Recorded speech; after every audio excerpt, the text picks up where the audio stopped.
Welcome, everybody.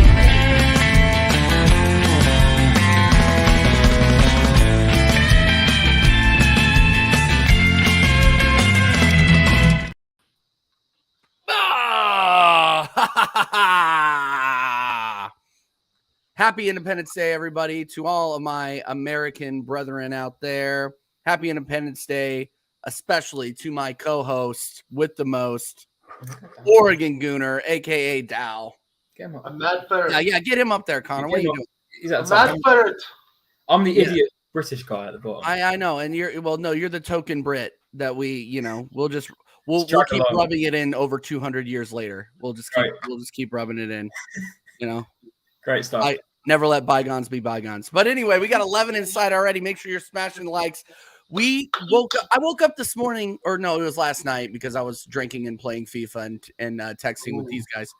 And I was like, you know what? I really want to do a stream tomorrow. Let's do an Independence Day stream. That was like, okay, then it's going to be an American Idiot episode 17.5. So welcome to American Idiot episode 17.5, the Independence Day live stream. We're going to talk about Arsenal. We're going to talk about transfers. We're going to talk about whatever we want because it's, we're broadcasting live from America and we're on the internet, so we can pretty much do whatever we want, right? That's all I'm going to say. Anyway. Yeah, no copyrighted music, unfortunately, but what are you going to do? Dal, how you doing, my man? I'm doing pretty good. Just got off a fantastic stream with my man, Yeti. We talked a lot of Go back and watch that. That was awesome. Yeah, thank you. That was really good, just, one-on-one, having a chat about overall football. I'm looking forward to actually watching some Forest this season. I think I'm going to pay a little more attention to that club down there. So, yeah, it was great. And I appreciate you. Shout out to Yeti. I think I see him in the chat. I do. And, it was great. Thanks, everyone, for tuning in, leaving a like on the video. Yeah, absolutely. And I will be paying attention to Nottingham Forest as well because I'm going to take every single opportunity I have to slag long-haired Yeti off. So there you go. All right. Connor, how are you doing, man? I'm good. I'm not on the alcohol. I'm on the water as I do have work tomorrow, and I've got to be good. But I have work tomorrow too. I'm solid. Do you know what? I'm kind of just now anticipating the Declan Rice announcement at this point. I'm on Twitter literally all the time now, just waiting for this announcement. But apart from that, I'm buzzing. It's a horrible day in the UK today. The weather is trash, absolutely trash. But we're bringing the good vibes here today for episode 17.5 of American Idiots, man. Yes, absolutely. So yeah, absolutely. I'm all good, man. I can't wait for what's in store today. What we're going to talk about. Yeah, we're going to talk about a lot, and we probably are. We're going to drop the link. We're going to drop the link a little later. I think we're going to have some folks on. We're going to do it. I don't have a time limit. I know Connor probably has to get off here in a little bit, but yeah, my wife is gone getting her hair done, so I am like, yes, that's 5 hours that I can get to myself. Love her to death, though. Love to work bringing home the bacon. Absolutely, 100%. Yes. So yeah, Connor, continue to help me out with the comments. I'm having you logged into my StreamYard is actually really good because you can help me with the comments. 100%. Away sometimes. I've got all the controls. I've got the whole control. Yeah, he's got all the controls. Oh man, we got him at the helm. Okay, I got to talk. First of all, thanks. I love this hat. This is one of my favorite hats. The U.S. men's national team, yeah. The New Era makes them. They're really, really cool. But I want to talk first about look. I go on a couple of streams. I listen to more streams than I go on, right? And a big thing that I wasn't expecting to be a thing is Matt Turner. A lot of the streams I go on, right? A lot of the streams I go on. Lately, they've been saying, "Oh, well, we need another goaltender to push Ramsdale." Can you guys tell me a time when Turner really went wrong last season? Like, why is he all of a sudden like a guy that needs to be forced out or needs to be replaced? Why is this a priority now for some Gooners? I don't get it. I think the goalkeeping position right now is one of the last things that we need to worry about. I want to keep Turner. I want to keep him as our second, and I would like to see him in some Prem games, see what he can do. But that's just my opinion. Dow, what is your opinion on Matt Turner? I don't really have an opinion because he hasn't really done anything wrong. Until he really just drops the ball, figuratively and literally. Then what's there really to complain about? I just feel like I don't want him in any Prem games, TJ. No, number one. Oh, come on. Not even against like Luton Town. So you play every 3 games. You put Matt Turner in against fucking Luton for 1 game. Now, odds on we don't lose to Luton next season. Perfect for League Cup games. He needs to run a League Cup games. That's where he needs to get his Arsenal chops. And I think a lot of you guys hopefully agree with me with that. He's simply the best. That's exactly what I was That's hilarious. Yeah, and when he's battling in Thunderdome, he can do the thing.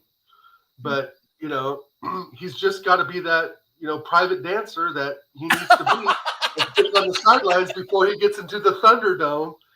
And the thing is, TJ, we don't need another hero at goalkeeper. Oh my God! Clip and this. if we do get another hero at goalkeeper, they would simply have to be the best and be better than Ramsdale.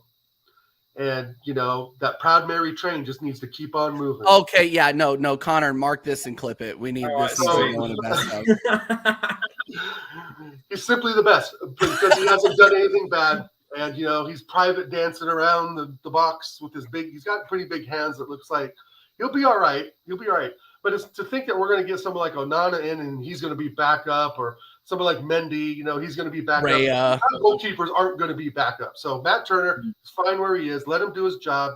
And Top Gunner, shut the fuck up. He knows what he's doing. I agree. Connor. Yeah, no. This is a real thing, though. This is a real thing. Yeah. I don't understand the smoke that he's getting. It makes no sense. Yeah. Like, and some people will blame. Okay, no, that's so wrong. You can't. That's wrong, Carl. You're not fitting in with the theme. Tina Turner. Okay? Anyway, no, I'm just kidding. I know he's screwing around. Oh wait, no. But here's the thing. No, I'm getting a little fired up about this, guys. Like, because look, not only is he like the only American on that plays for Arsenal that's worth a damn, but he's America's number one. He had a great World Cup. I don't think he really put a foot wrong in Europa League. A lot of people are throw him under the bus for Kiwior ducking out of the way and that miscommunication. But I think he plays the ball well on corners, doesn't give much up, and guys, he's better at PKs. He's way better at PKs than Ramsdale is. Look up the stats. Look up the stats. But Connor, what are your thoughts? Yeah, I don't really get. Can I be honest? I actually haven't seen much about Turner getting the criticism. But if that is the case, I don't get why, because people just think he's not good enough but they haven't seen him though. What's he done to justify that? Like, I think personally, because when I watched him in the World Cup, it was pretty boring games and there wasn't high scoring games. With England, made key saves against England. Yeah, exactly, done well against England, and I mean, he hasn't had enough game time at Arsenal to prove himself. I mean, we could tell from the way we bought Runnison in, no one knew who he was. He was costing about 2.5 million. We could tell he was just to sort of slot him in, so we just didn't have to deal with him. And as soon as we put him out, even the cup matches, he wasn't good enough. But when Turner's played, I haven't really had a problem with him, And by God, goalkeeper is nowhere near the priority for us right now. Nowhere near it. Let's get a striker. Right. But no, there's nothing wrong with him. Do you know what? I wouldn't even mind seeing him in a couple of Champions League group stage games next season, because we know, and no disrespect to the teams, there will be some dross in our. We're going to be playing like young boys or 3 or 4, and that's no disrespect, because some of them are quite good teams and they're in the Champions League every season.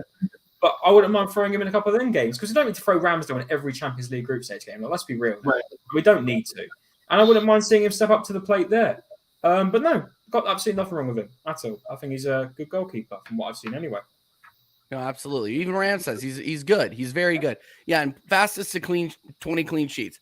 Yep. There is a little bit of a caveat here, because we just beat Trinidad and Tobago 6-0, and he had one dead shot, like a P-roller, roll right into him. Like yes, I get that the competition in CONCACAF is not great.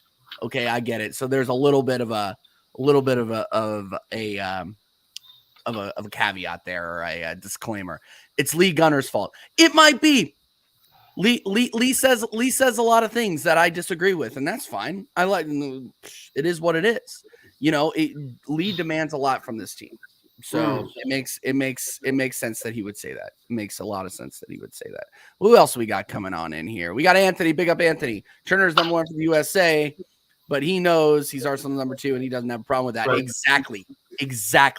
100%. He fits a role. He plays the role. He plays the PR role well. Like that little caveat or that little video of him like teaching Martinelli and Nketiah about the MLS.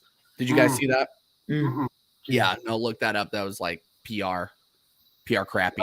Because from the MLS to Arsenal is a massive jump, and as Matt Turner is a kid, who knows? He could have been following Arsenal. This is a dream come true for him, and I think Anthony hit it right on. He walked onto his high school team. Yeah, let's let the guy play. It's kind of I want to say the same thing about Havertz, but we'll get into that later. But no, Anthony hit it right on nail on the head. It's just 20 clean sheets. Let's give the guy a break. He's our second. He's our second keeper. Connor said it too. Let's not worry about him. Let's give the guy some confidence. But group stage games is absolutely perfect for him. No, I absolutely agree. I agree. No, and people I'm not even making this up, guys. Like I have gone on chats and I have seen it where they're like, we need somebody that can push Ramsdale. I'm not just making this up. I'll post links. It's freaking ridiculous. I'm just a numpty stream enjoyer. Yes, you are, Carl Rossi. Make sure you're smashing the likes, everybody. Smash the sub if you're new. Let's go. We got legends in the chat. Carl, Early Doors, Mama Flossie, Jaminho, Rams, Tony Ibarra, all the legends are here celebrating Independence Day with the American Idiots and Connor. TJ, what exactly happened? Now, why do we celebrate Independence Day? Why? Because we fought off the red coats. Because our ancestors fought for our freedoms and kicked George III back over the ocean. Kicked him back over the pond. Yeah, kicked him back over the pond. I'm saying this tongue in cheek because yes, 75% of our viewers are in fact from England. Anyway, of course. You guys, you just couldn't hang with the Patriots of America back in 1776. Just like City aren't going to be able to handle Arsenal this season. Yeah, don't look up the war. Don't look up the War of 1812. That's all I'm going to say. Yeah, don't look that up, guys. Don't look that. Let's keep good relations with everyone across the pond. Connor's going to drop us any second. Yeah, Mr. Tom says England left as we discovered America was haunted. You know what? That's not too far off. Right. We figured that out too over the last 100 years. Put the boats back. He said, "Whoa, big up, Ravi." Whoa, put the boats back. Big up, buddy. Big up. All right, I want to talk. Let's talk a little bit of transfers, and then let's drop the link in the chat after this. Okay. So we got some. There really isn't a lot of news around Declan Rice right now. They're still working out the financial structure of it. We know what's going to happen. West Ham want the money up front. Kroenke's just pay the money. Do what they ask for. Pay the money. Let's get it over the line. That's my thought on it. Dal, I know that you still think it's overpriced. Do you care about pay structure at all, or do you just want to see this done? The only pay structure I care about is giving Kai Havertz $330,000 pounds. I was going to move that. I don't know if that's true. I don't know if that whole. I don't know if that's true. Yeah, I just can't imagine. He's not worth 300 bags a week. That's ridiculous. More than Tammy paid Mesut Ozil. 200 bags a week? Not even that. No, man. I think there's a lot of bullshit we're going to hear here. The wages, but yeah, pay the money, Kroenke. Just pay it. You've already signed him up. Let's get it done. No more dicking around. Our good man Warren put out a video that the Bryce deal may fall down. It may collapse. If personal terms aren't agreed, it may collapse. But I think we're 95% over the line, TJ and Connor. I think that he's ready to put on the red and white and do a job for us as the number 41. And along with that, I mentioned on Yeti's show, Xhaka, adios, but I would keep Partey for another year. Yeah. I wouldn't mind having Declan Rice and Partey in front of the back four to start the season. Pull Havertz off the bench if we need to. Go to a 4-2-1-3 formation with Odegaard obviously as the center mid. And we need Declan Rice's energy and we need Partey's experience. And I think, if with Timber at right back, I think we have a very, very, very good squad. I agree with you 100%. I want to see Timber in here expeditiously. I wouldn't mind. And again, though, here's the thing, though, is Tomiyasu. I would not mind keeping him and kind of keeping him as a depth. Well, right. Suarez obviously has to go. Yeah. Tom. No. Cedric's freaking Suarez. Oh my God. I got angry again today. Sorry to interrupt you. I got angry again today because Arsenal freaking PR is throwing Cedric Suarez's freaking face on my Instagram. That means they're going to bring him to freaking America. And he also posted on his Instagram saying, "Oh, ready to back, work hard." And I'm like, mate, just go. Just leave. Because now we're looking. Well, now there's so many reports. You know what it's like during transfers. We're linked with one player, then we're linked with this one, then we're linked with that one. Saw a report today that Arteta wants another offensive right back. I saw Jeremy Frimpong being linked. Jesus Christ, if we managed to get that player at Arsenal, he was fantastic. Jeremy Frimpong. Awesome. He was fantastic for Leverkusen. Why aren't we looking at a swap deal for Xhaka and Frimpong? They got the assembled. Beyond me, but we don't need Cedric. Why do we need three right backs like that? I mean, no, get out. Sorry, mate. Right, especially you're good. Especially like when you know he's going to invert Zinchenko anyway. So the right back is really going to morph into a 3-man defense, which I absolutely fucking hate. You know, play Kieran Tierney there, put Timber at right back, and have Saliba ready and Gabriel ready, and we'll be fine. Right. You know, but I think the inverted part becomes more difficult if you have Declan Rice and Partey as the two defensive mids, right? Because then you have a 3-3-1-3, and that leaves too many gaps at the left, which Zinchenko leaves gaps.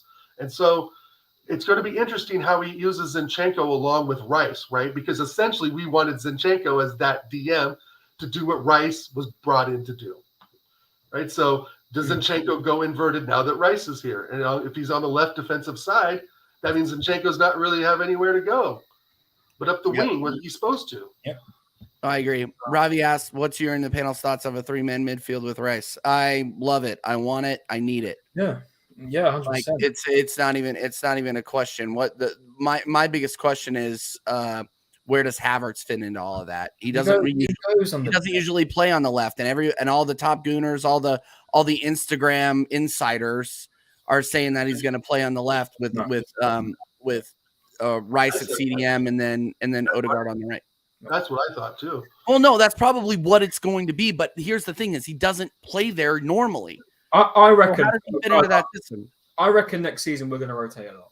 I think this is what we're looking to do next season because let's be real, Champions League is going to take a lot out of us. I think we're going to be working 10 times harder in the Champions League than we will in the Europa League. Well, I like to think so anyway, with the standards of Arsenal.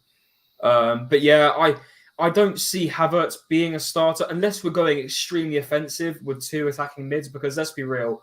We're not dropping Odegaard because he's our captain. I do think it's going to be a rotational relationship between them. We're building a big team here. You know, a team of depth. You know, you look at Smith Rowe, can play at Cam as well. You know, he'll try to be fighting his way through. But yeah, no, 100%.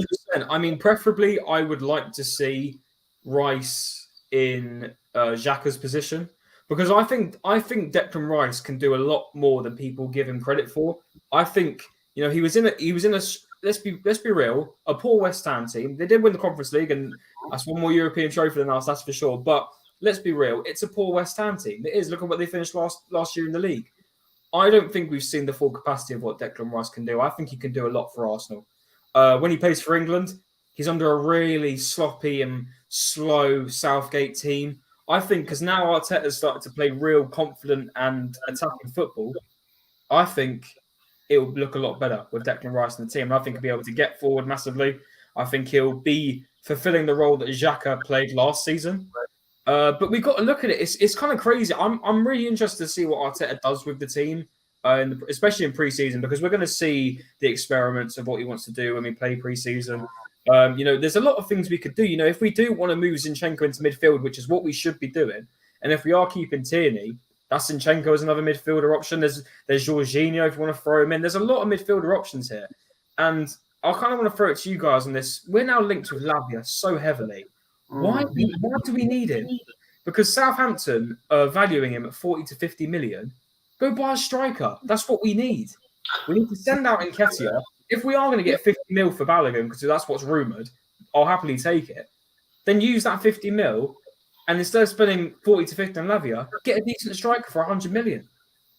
Doesn't it make sense? You know, it makes sense on paper. The thing that I don't like and kind of scares me is that then we continue to be thin at that position. So, like, do we really want to depend on Jorginho to come in behind Rice? Is that who we want to depend on? I prefer him over Lavia personally, and I saw people posting this one clip of him going around. I think it was it Sandro Martinez. I'm thinking, all right, well done, one clip. Don't get me wrong, I think he's a promising youngster.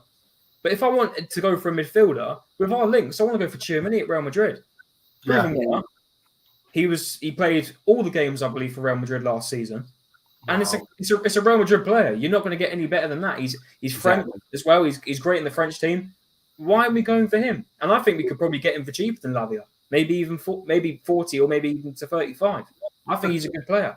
I think he has a $160 million release clause, though, Connor, as well. Yeah, they've all got release clauses out in Spain. Yeah. Some of them are ridiculous, aren't they? I know.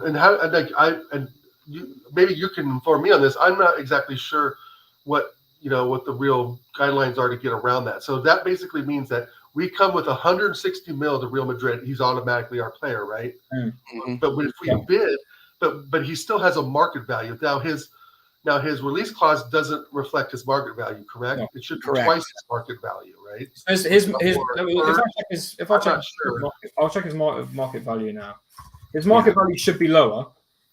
Wow, his market value is currently 107 million euros. At the moment. So there's another 100 million player. Yeah. Wow. Right. Essentially. Damn. So yeah, I didn't know that. Right. So you can say now Latvia, he's not as good, which I agree with, and he's another. No disrespect. No disrespect. Well, he's young too. That's if we compare Sambi Lokonga and Lavia, we're practically getting the same. I was just going to say. No. I think Lavia is way better than Sambi Lokonga. You know, like it just seems. I know, say Belgian, same nothing like that. In my opinion, just the way they both play, from where I saw. But then again, Lavia was in a poor Southampton team last season. You can put it at that. But the way I look at how Lokonga played for us in that DM role or midfielder role, which was very slow, by the way, and the way I look at Lavia play, I think he's got talent, but he's not what I want on the bench. Does that make sense? Like, I feel like we could do, if we want to really progress, I would go in for someone like a Tchouaméni or something like that. But hey, if we're looking at that and it's 107 euros for Tchouaméni, it's only 50 for Lavia, I guess that makes sense. But and Carl Rossi says, how much overall can we possibly spend this window? I don't see much more incomings after Rice. We could spend 500 million if you wanted to. Let's be real. We could. We would just need to structure payment plans. And Kroenke would have to put more money into Arsenal.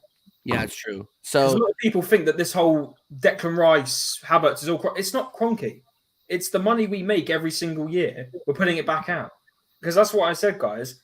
We Carl. I completely agree with you. I don't think we'll see some incomings for a good while. I think it's going to be once Timber and Rice are announced. We're going to be seeing a lot of outgoings. I think we'll go through pre-season without any incomings, and maybe we'll whack in one at the end of the window. That's how I think we'll do it personally. I have a question. Do you think that we are going to get rid of? Well, we know that Xhaka's on his way out. Yes. What is your realistic expectation of what Arsenal is going to do with the likes of Cedric, Suarez, and Sambi Lokonga? Well, another one, Rob Holding has actually, and another one, Rob Holding. Holding, but they're posting pictures of Rob Holding out there on the training pitch too. However, he has been linked with coming out today saying we're going to look to sell him or loan him out. That's another thing, guys. I want to make it clear, and I said this on a group chat yesterday. I don't want to loan out these players. They've got to be sold. They've got to be sold. I'm sorry. I'm not having none of this. Like Ronison, just get rid of him. There'll be some crap team in Austria or wherever, Romania, that will take this guy. And that's no disrespect. It's fact. Someone will take him. Sambi Lokonga, in my opinion, Burnley looking the strongest links of him. I think he'd work well with Vincent Kompany. I think Vincent Kompany would be a very good manager under him. I just don't think he's Arsenal quality. It's as simple as that. Cedric, I just have a funny suspicion he's going to be here. I don't think we're going to. I think he seems like the type of guy that sort of is mates with Arteta. Do you see where I'm getting from? I feel like he'll just be here for the motivational side. I don't see him playing let alone, and I don't see him being sold. But if we're going to go about this right, we've got to get rid of the deadwood. It's as simple as that. And yeah, Samuel Congo is unfortunately one of them. As much as he was, when I was quite excited to see him come in, young Belgian. When Belgian talents normally come to the Premier League, they're sometimes pretty decent. Or when they move out of the Belgian league and go to different clubs, they're normally decent. But didn't work out. And people could say, yeah, not much game time, but even when he came on the pitch, it was a totally different midfield. You could just see it.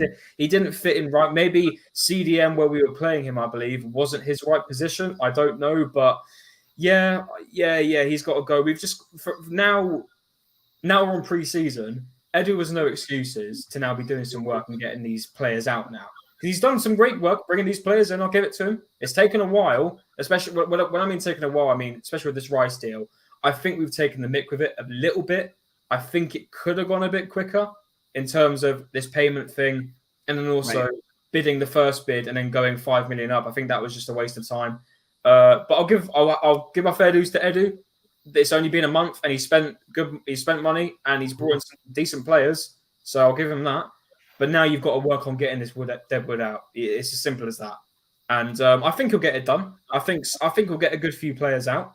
I do really want Balogun to stay, but I do think we'll let him go on the basis of we need to make money back. We put a $50 million price tag on his head. I think that's fair. I think that's a fair chunk of money, and unfortunately, guys, we're going to have to sell a valuable player this summer. We're going to have to, because we need to make some money back. Because it's not a case, we're not Chelsea. We can't just keep flinging out money when we want to, because that's not how Arsenal works. Or from when I've seen the last 5 years, when I've been looking in detail, we're going to have to make some money back. And if Balogun's going to be our most valuable outgoing, then 100% we're going to have to sell him, unfortunately. But I want us to use that money. I preferably want us to use all our outgoing money on a striker. I think it only makes sense, in my opinion. But yeah, that's how I see it. I think Edu can do it. If he doesn't mess around and does loads of loan deals, I think we can do it. I think we can. Do you have a striker in mind, Connor? Sorry to keep throwing you questions. Do you have a striker in mind? I would really like Osimhen. I really would like Osimhen. We're not going to get him. Or Jonathan David from Liverpool. Jonathan David is a shout. Osimhen's too expensive. They're gonna what was it? Napoli was asking for like 200 million. Is it really 200 million? Yes, that's what they were. Do you know what? Can I be honest? In an ideal world, in my world, in Connor's world, I would want Harry Kane at Arsenal. It's just as simple as that. Goal scorer. He will score you 25 goals a season, and he'll probably get us over the line to win titles. It's fact. If we had Harry Kane in our team last season, I reckon we'd have won the title. I'm being serious. I reckon we'd have won the title. Because then we had someone who can compete with Haaland on Man City side getting all the goals. And the team worked very well last season getting the goals. We had a lot of goal scorers last season. But a player like that can make a massive difference to your team. And as much as he's Tottenham, would love another Sol Campbell moment. In my ideal world, I would love Kane. And the fact that... If that ever happened, man, I would have to pinch myself. Well, I think Tottenham fans probably have to shut down all their YouTube channels because Arsenal fans swarm of. That wouldn't be such a bad thing.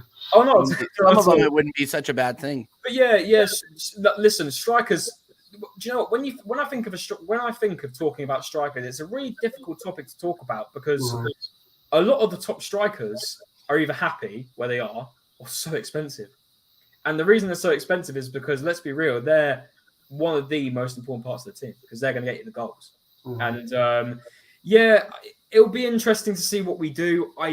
If we go for a striker, you do have the likes of Vlahovic, but I'm thinking, not too sure. Jonathan David, I know he's in the French league, and people say, "Oh, French league striker won't do it in the Prem." I think he could be all right.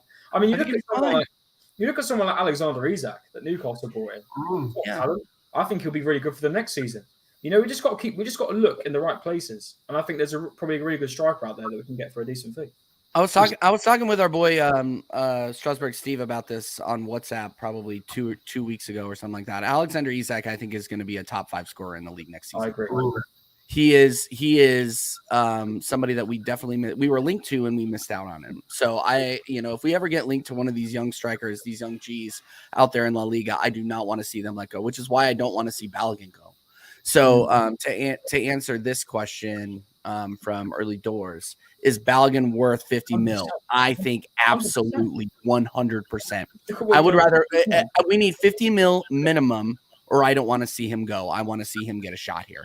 I really want to see him get a shot here. If you just watch, you're like, yeah, TJ, but that was TJ, that was US versus Mexico. Watch him in the Nations League final again. Well, the Nations League semifinal and the Nations League final, and see what he did, how he moved, how he played. He scored. I think he scored 2 goals in his first 2 games. For the United States. I'd be content. I'd be content if we go into the new season with Jesus and Balogun. Me too. I want to be extremely happy, but I'd be content. I'd happily sell off Nketiah, but if we were to sell Balogun, we have to get a striker in. We have to, and it has to be a high goal scoring one. That's how. Yeah, Carl, I couldn't agree more. This kid kept up with the likes of Messi and Mbappe throughout most of the season. And people are just like, oh, no, we can let him go. In favor for Eddie Nketiah? Really? The guy who scored 4 goals all season? No. Like, I don't get where this homerism comes from. This is a results-based business, people. And here's the thing, too, TJ, is that we put Balogun up at that $50 million price tag. We can put that price tag up there with no intention of selling them, but now we've put a striker at that price range, right? So you put him in there at 50 mil, you don't sell him, because what you're doing then is you're building on that 50 million valuation, right? Exactly. So you put him at 50 mil, you keep him, somebody get Eddie Nketiah the fuck out of my club. You give the number 14 to Martinelli, and you put Balogun in there. You play him against Burnley, you play him against Luton Town, you play him, and then bring Jesus on later in those games. You let him start those games. If Jesus has a poor season, I'd make him a starter. I would. Real quick. Happy birthday, Retzel. Happy birthday, Retzel Midlands. Happy birthday, man. Everybody wish him a happy birthday in the chat. Sorry. Big up to Retzel, man. Happy birthday, man. I forgot a name, and the reason I forgot a name is because of the situation. If he wasn't banned, I swear to God, Tony would be my top priority this summer. I'd have been like that. And he'd be about 60 million, maybe 70, but I'd have been straight in for him. Arsenal. My 3 are Rafael Leao, Lautaro Martinez, and Jonathan David. Those are the 3, I think. And along with Balogun, though, ship Eddie the fuck out, keep Balogun, and bring in Lautaro Martinez. Yep. Bring in Rafael Leao, Jonathan David, or Ivan Toney. But Eddie has to go. The sum of it all, guys, is Eddie has to get the fuck out so Balogun can play. Dude, Rafael Leao, man. Rafael Leao is not talked enough about it. He's so expensive. He's I know. So's Lautaro Martinez. So's Jonathan David. I mean, Ivan Toney. Nice. I think Ivan Toney would be the most value for money player that we could get. Right. I generally that's a good call. I can see that. And I like Awanini from Yeti. There he is there. The Nottingham Forest striker. I would bring him into and let Eddie and Nketiah go over there and hang out with Yeti and that wild bunch. There's teams that would take Nketiah. There's teams like Crystal Palace. Teams lower down in the table that would want Palace would take him. But Luton Town would take him. Yeah, we can get it done. I mean, if I'm looking at it, Eddie doesn't want to be playing secondary for the rest of his career, does he? Like he'll want to get some. He won't probably get into the England team. He may have to divert to his home. I think he's Nigerian. If I got it correctly from his profile, don't say my word on it. But you're right. Yeah, he's Nigerian. So he may end up going over to the Nigerian national team. But if he wants to do that, he's got to play games. And if I was looking at it, I think Eddie's 24, 23, 24 now. If I'm looking at it, he needs to start playing regular football. I'd look at France. I'd look at some teams in Germany. Love English talent. Look at Jude Bellingham, for example. He could do well in Germany, or just go somewhere down to make sure you get consistent football. And he won't get it at Arsenal. And I think if I was Eddie Nketiah and I look at it, because we all have social media, I would see from Arsenal fans that I'm not the most wanted player here. And you don't normally let that get to you when you're a football player, because you see it a lot in documentaries and stuff. They don't let social media get to them. They sometimes turn off all their comments and all that. But you look at it and think, not in the best scenario here at Arsenal. I'm not going to get regular football. We do have a better striker in Gabriel Jesus ahead of me. Mm-hmm. Why don't I just say I'm going to go? Best for everyone. We've got Balogun coming back, who is a better talent, in my opinion. And this is no disrespect to Eddie Nketiah, because he is a Haaland boy. He's been here for a long time. But you're not cutting it, mate. I don't care. I don't care if you're not providing like if I performed like Eddie Nketiah did in my job, only scoring 4 goals, getting 4 things done a season, I would probably be out the door. I'm just saying. Yep. It's one of those things where it's a results-based business. He doesn't give us the results. Yes, he gave us some good memories against West Ham and United. That was it. Really. The ball that he's flicked on, I know and for him to even get 100,000 pounds a week and wear the 14 just makes my blood boil. Right. But there's another player, TJ, we haven't mentioned. Our man Trossard. Yep. Yeah. But this is good. This is good that you've got these players to talk about, because there was a situation where we just had Lacazette to talk about. Exactly. You just had Lacazette. It's just like it's good that we now have to talk about. So Trossard, I mean, maybe he's that second striker. Yeah, he could maybe be. He comes in over Havertz. I think it's going to be a battle between Havertz and Trossard for game time. Yeah, Trossard doesn't play left mid, and I think that's where Havertz is going to go, but we don't know. Would you play him as a winger more, or would we play him as a centre forward type role? Because he can play both. Trossard as a false 9. Yeah, him as a false 9. Yeah, I think Trossard as a false 9 is a shout. Go ahead. Sorry. Yeah, I think he's just a little too small to be like an out-and-out striker, right? I'd want someone more like Holland, like bigger stature, maybe a little bit faster, stronger. But as a false 9, man, he can move the ball in and out, hold it up. Let Saka and Martinelli run in the box. I just think there's a little more there. But that's a player that we haven't really talked much about. And to be honest, Arteta kind of put him on the shelf, didn't he? In some You want to know why? You want to know why? I do. I really do, because we won 6 games straight with him while Jesus was out. And then Jesus comes back. And what do you know? We dropped 4. I think it's an Arteta ego thing where he brought these players in and he thought that these guys would hit the ground running again. And he just commitment though. I want. You're on mute, Connor. Right. Yeah, he had a fantastic game at Fulham. What was it, 3 assists that day? Like Trossard's a weird one because I'd play him, but it's so difficult when you got Martinelli. But then again, when Martinelli's not playing great, we can play him there. So when Martinelli fell off, Trossard slotted in there very, very nicely. Yeah, right. and you saw he wasn't getting the goals, but he was providing a lot. Because we look at stats and we think, oh right, we see 2 goals and an assist, not great. Sometimes it is a case where you just got to look at the player and see how well he does. And he did come halfway through the season. Give him a full season, I think he could be all right. Quickly to answer Rick's comment here, Joel Campbell. Oh my god, that takes me back. Jesus, yeah. Right. He had a bottle of diapers back then. Joel Campbell, that takes me. That was what? Yeah, early. Yeah, Wenger did probably about what 2015. He, if I'm correct, is now in Mexico. I remember we set him on loan back and forth. I think he was in Italy at one point, and I believe he is now in Mexico. Massive downfall, and I think that's correct. I remember seeing him playing in the Costa Rica. He's from Costa Rica, Connor. So I don't know if you knew he was. Yeah, because I remember England played. I think England played Costa Rica in the World Cup, and I remember seeing him before. Jesus, Joel Campbell. He hasn't played. He does not belong to a club team currently, but he is still featuring in the Costa Rica. I rated him when he played. I really wanted him to go somewhere, and Wenger just fucking killed his career. Like Sonogo, all them lot. And just Sonogo. Well, maybe not him, but Joe Campbell, when he got on the right wing, I thought he was productive. He was another pace merchant, obviously, but I mean, it was someone that we really just never used. Kind of like Reece Nelson, but of course we signed up again. So yeah. But going back, I want to make a quick point, DJ. Sorry to keep go. You guys are talking about Leverkusen, and Connor said using the money wisely. Looking at Bayer Leverkusen. Who was the player, Connor, we were talking about? Frimpong. Frimpong. Right. So take the 20 mil we get for Xhaka, go get Diaby, or go get Frimpong. Why isn't that done? And that's the stuff that I think really gets at the core of some of us Arsenal fans, is that you have this money already in the flow. And there's 2 players already that we could use for sure. Just make the common sense move and make it happen. I would expect Diaby to come in. Frimpong, are you kidding me?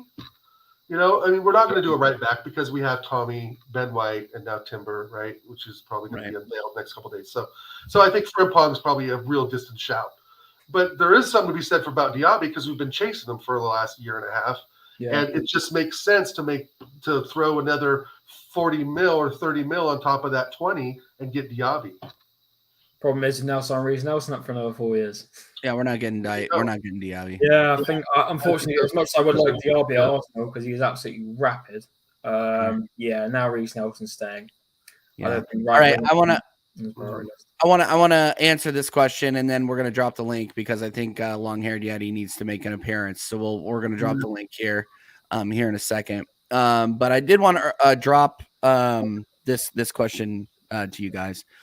What about Smith Rowe? Will he feature this season, or is it a case of time to move on? I'm going to give my answer to this, and then I want your guys' answer. I think that we keep him. I want to keep him. I want to see him slot in the lower pressure games, like Champions League group stage against like young boys, pot 3 or 4. Carabao Cup, early FA Cup. See what this guy can do. See how much he wants it. Because I think Arteta doesn't like him. I think there's something going on there. But I still think this kid is a player. He's a baller. We saw it not last season, but the season before. The kid can score goals in key moments. And I just don't want to see him go yet. Call it like personal attachment. That's fine.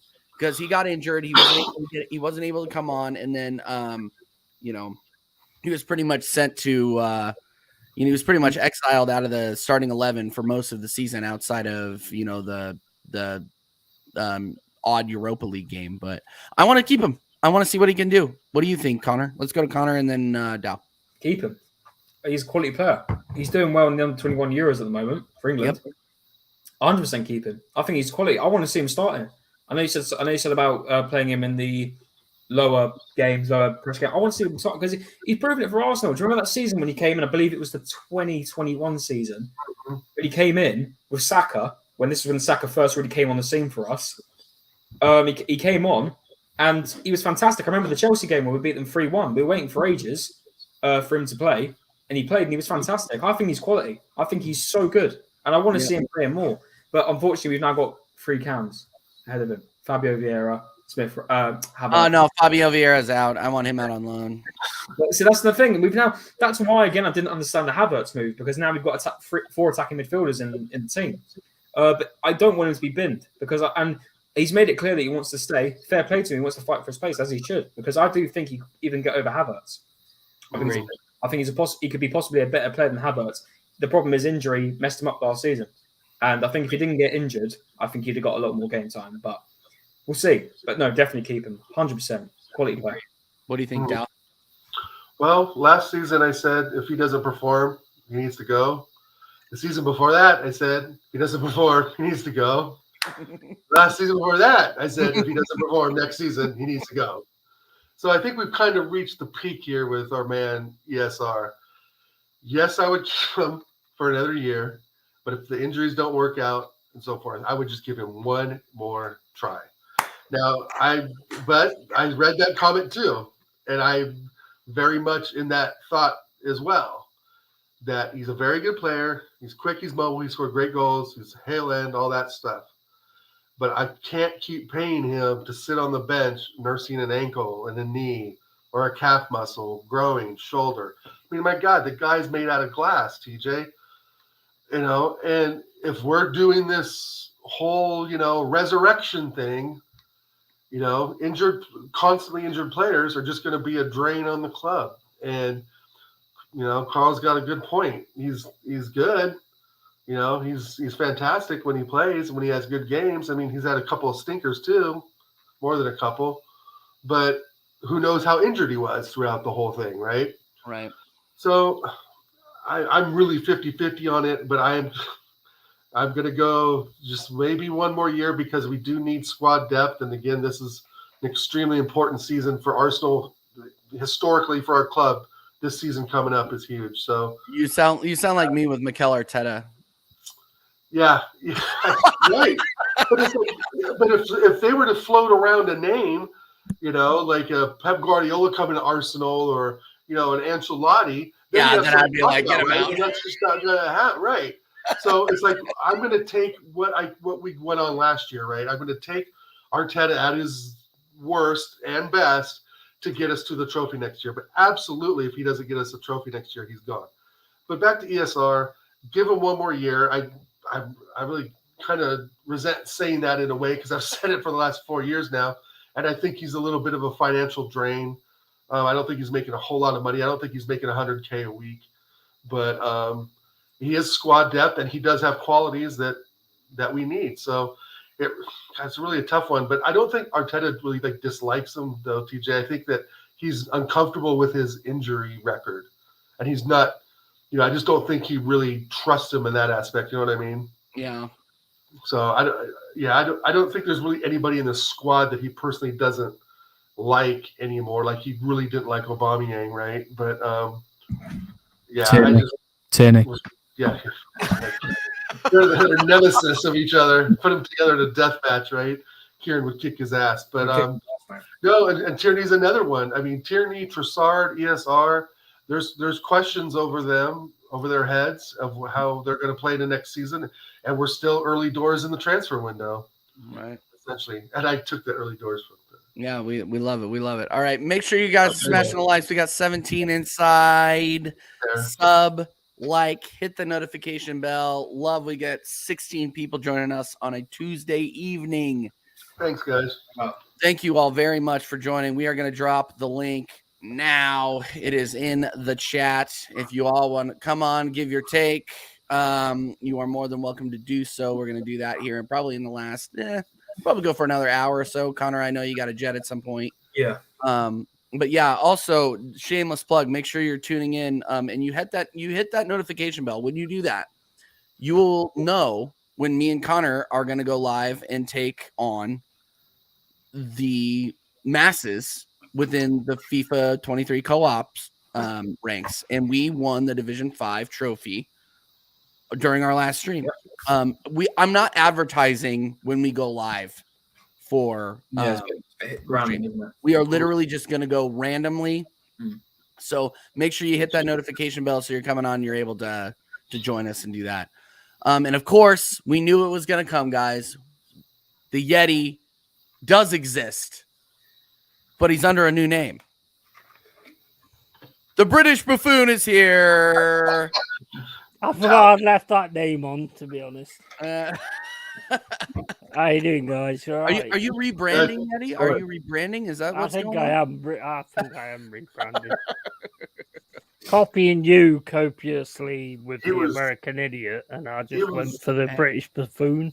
Hey, the American Idiot thing, yeah, the British Buffoon is hilarious, but the American Idiot thing, that was an idea like that I had 3 months ago, and we were just like, oh yeah, let's do it. Yeah, cool. I don't even think the first American Idiot show wasn't actually named American Idiot. It was just like a Europa League, like Champions League preview stream. It was super not there, but now it's there, and we're having a lot of fun with it. Hey, Yeti, I had a great time listening to your and Dal's. Thank you. Earlier. That was an incredible conversation. Everybody in the chat here, you're regulars on this channel. Go sub to Long-Haired Yeti Cave. Is that your new? Yeah. Go sub right now because the conversations are absolutely incredible. Mostly respectful. Just talking general shit. Yeah, we had a good time. Talking general shit, but yeah, no, he's a Forest supporter. Go and subscribe right now. So and Yeti, I'll wear the hat next time, my bro.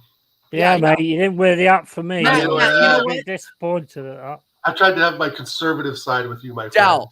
Dal, you know what pisses me off though is that when I was in vacation mode, you weren't wearing any of these hats. You wore the hat for like 2 seconds, and you were like, "Never mind," and then you let it go. This is my raver hat, but I'm glad it was liked by everyone. Yeah. And I didn't get, is the cave a dangerous place? The cave is a very dangerous place. Connor, mate, why did you time me out the other day in your FIFA stream? You're talking too much shit. Yeah. I just winding you up the same way as I always do. How far are we now away from the title? I think we're what 3 games away? 2 games away? Yeah, we're gonna win the Division 4 title. Got to focus up. Every single game, we'll focus up because we were. Mate, you'll get a star eventually. I'm sure you will. in the Yeti. We're gonna do it. You can join us in that party. Yeah. Okay, so Drew, I didn't know if you knew this, and I love this. We got 15 inside, and we got all 15 are real ones. Dal is a professional COD player. Yeah, he's good. Oh, you watch him. It's like playing in fast forward. There's no way I could do that. No, he is an absolute legend. And I tried to run with a couple of those guys a couple of times, and I just get absolutely smoked. They carry me. Like, it's so much fun to watch. It's a heavy backpack we carry for you, TJ. Thanks for having me on anyway, guys. Really no, absolutely. No, I'm glad that we got to come on. Hey, guys. Can I say something to Drew real quick, though? Drew, go ahead. PlayStation, Oregon Goo, send a friend invite. If you play some COD, I'll definitely play. Yeah, no, same with me, Drew. TJ under Warren under TV on PlayStation. When I play COD, it's a fish. I like that a little bit better. It's not stressful either. I feel better. Honestly. Me too, honestly. But yeah.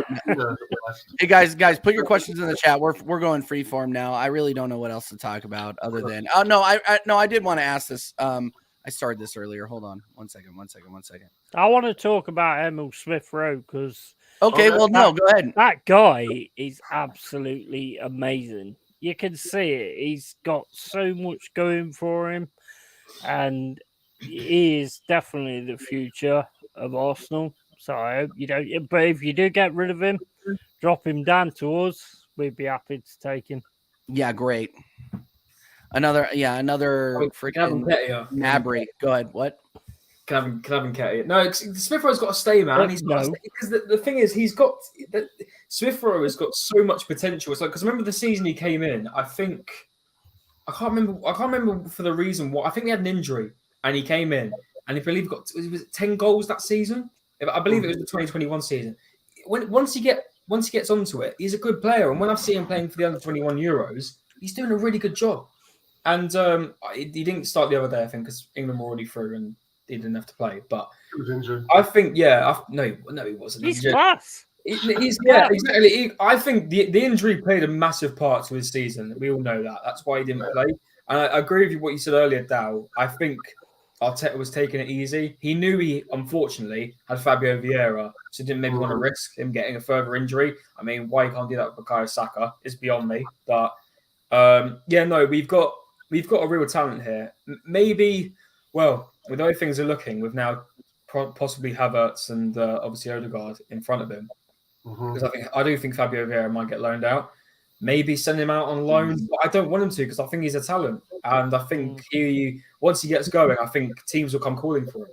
And are you talking ESR now or Fabio Vieira? ESR. I think Emil Smith Rowe got put behind Saka when Saka all of a sudden started showing what he was about. Yeah, everybody went on about Saka instead of Emil Smith Rowe, but that guy is class, absolute class. Yeah, there's no doubt about it.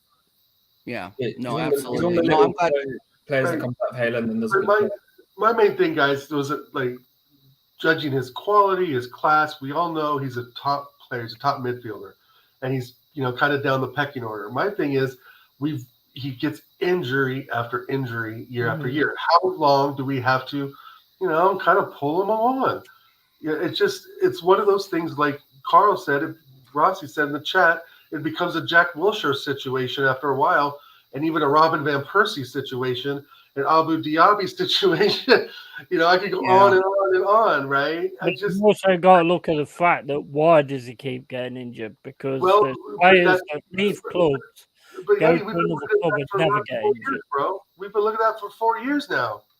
If they haven't figured it out by now, then that's on the doctors.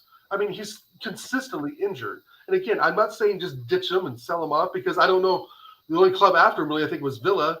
And I think they were willing to offer 40 mil before he got injured, right? So, I mean, I want to keep him. He's class. He can run. He can play. He can pass the ball. He can shoot. He can do all the stuff we want him to do. But I just don't know how much I just want to keep holding on to him, I mean, but there's players we've had. There's players we've had that get injured all the time. Oh, yeah. I And understand. there's players that other teams have had that get injured all the time, and then they come and play for us, and they don't get injured again. So you've got to ask the question why he keeps getting injured, or they're pushing him too far, Right. or whatever. You know what I mean? Where would you, if you were us, where would you cut the line, though, Yeti? Where would you actually cut the rope and say, this just isn't working out? Yeah, I agree with you. I totally agree with you. And if you want to drop him to Forest, I'm 100% beyond that. I get your enthusiasm, I do, but I currently I don't see where he fits in, especially with Havertz. We'll give you £2 for him. There you go. No. You can fix that. Big up to whoever this is, and I don't know what is that. Is that Russian? No, but I love the match. Mate, whatever that says. But big up, make sure you're subbing. That's all I'm saying. Shameless plug. Let's go. Big up everybody in the chat. Keep going. Big up Mr. B. So seeing you in Big chat. up Mr. B. Yep, absolutely. Big up Drew Gunner. Yeah. Drew Gunner. Yeah, just if you ever want to shoot it up with us, Call of Duty. TJ Underworn under TV, if I could talk. Arsenal forever. Do Arsenal now have the defense to rival Invincibles? You're taking that piss. Ooh. That's where you need to get, though. Where you need to get. But yes, we do need to get there. But no, not currently. I think in a few years, I think you'll get there. But the unfortunate thing is when you get there, we'll be winning titles and more European Cups. So we'll be getting more stars by the time you do that. Mm-hmm. Okay, quick fire. Red Dead Redemption or GTA? Red Dead Redemption all the way, mate. Okay, yeah. Both. Getty, did you play either of those? Red Dead. No. Yep. Spider-Man's trying to attach himself to my fucking glass. I'm gonna put him in a fucking jar in a minute. There you go. Red Dead Redemption. Yeah. Never really played it. GTA definitely. Yeah. Okay. Dal. I like both of them, but I never really played both, to be honest. But Red Dead Redemption, Part 2 is a pretty amazing game. Red Dead Redemption 2 is one of my favorite games ever. Yeah, ever. So good. I've never played it. But I did go through GTA 5 like 2 or 3 times. I love that game.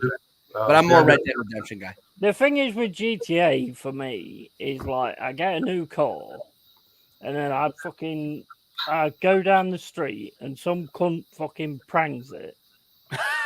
And then I just kill everybody. I just get the bazooka out and I just kill everybody because I'm annoyed. Yeah, no, I do. Yeah, Undead Nightmare was fun.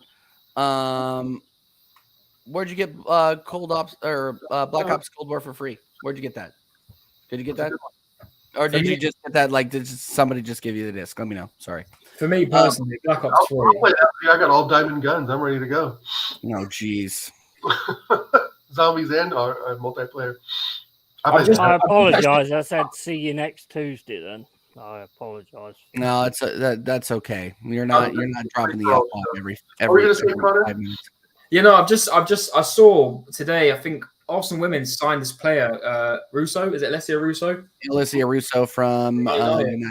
And apparently, she's like one of the top players at United that we nicked. And they've done a massive announcement for us. So I think that's why they've been doing that. And I wouldn't be surprised if Timber's the next one in line, and then they're going to do this fat thing for that. Do you know what? When's our first game in preseason? Is it the 13th of July? Are you that desperate? You're looking like at the women's team now. No, it's the news, and then because obviously we're announcing them, and you know what Arsenal PR are like. They'll go ahead and do all that, and then I think we're announcing Timber, and I won't be surprised when we play Nuremberg. Declan Rice will come out under the tunnel and do the whole clapping thing. I think that's how. I think they're. No, I want to see, and then I want to see him on the field when I'm in Washington D.C. I want to see him on the field. What day is that? What day are we playing you? The 19th. Yeah, he'll be signed by then. 100%. 100%. I think they're going to have Timber. They're going to announce Timber and Rice the same day. Is what I think. Really? Yeah. I think. Might as well. Yeah, I'd imagine. It is taking forever. All the contract extensions are meant to be announced now. That Saliba is now back, so he should be now announced, and so should Reece Nelson. I think is that all the contract extensions? I got a question for you, Connor, and to chat in the panel for everybody, I guess. Now, a back injury is not good, right? No. A back injury means that you're a bit fragile back there, right? Mhm. And that a back injury is one of the most injuries that are always reoccurring, and you can never really get rid of it. And just a little personal note, my father struggled with lower back injuries, lower back problems for years, and finally had to have like a magnesium metal piece put in his lower back for obvious reasons, for walking and sitting and that sort of thing. So if we really dive down into back issues, I don't think Saliba will ever be 100% fit. I can get that. And I think that back injury is going to come back this season, because I don't think you ever fully recover. Now, I'm no doctor, and I know you guys aren't either. But if someone has extensive knowledge of back No, injury, I am. I've got a PhD. Of course you do, Yeti. Player hater degree. But yeah, right. It never goes away. So with that said, let's talk about Saliba for a minute here. Let's hope that this is not a one-off thing, because if he does his back in the third or fourth game of the season, we have Timber and we have our man Holding and we have Kiwior. I mean, there's some backups there, right, with Timber and Kiwior, but they're not Saliba. And I to be honest, I got worried about him coming back and really hurting himself again. Like Carl, they just, those injuries are a lot different, as you guys know, from a calf, a knee, an ankle.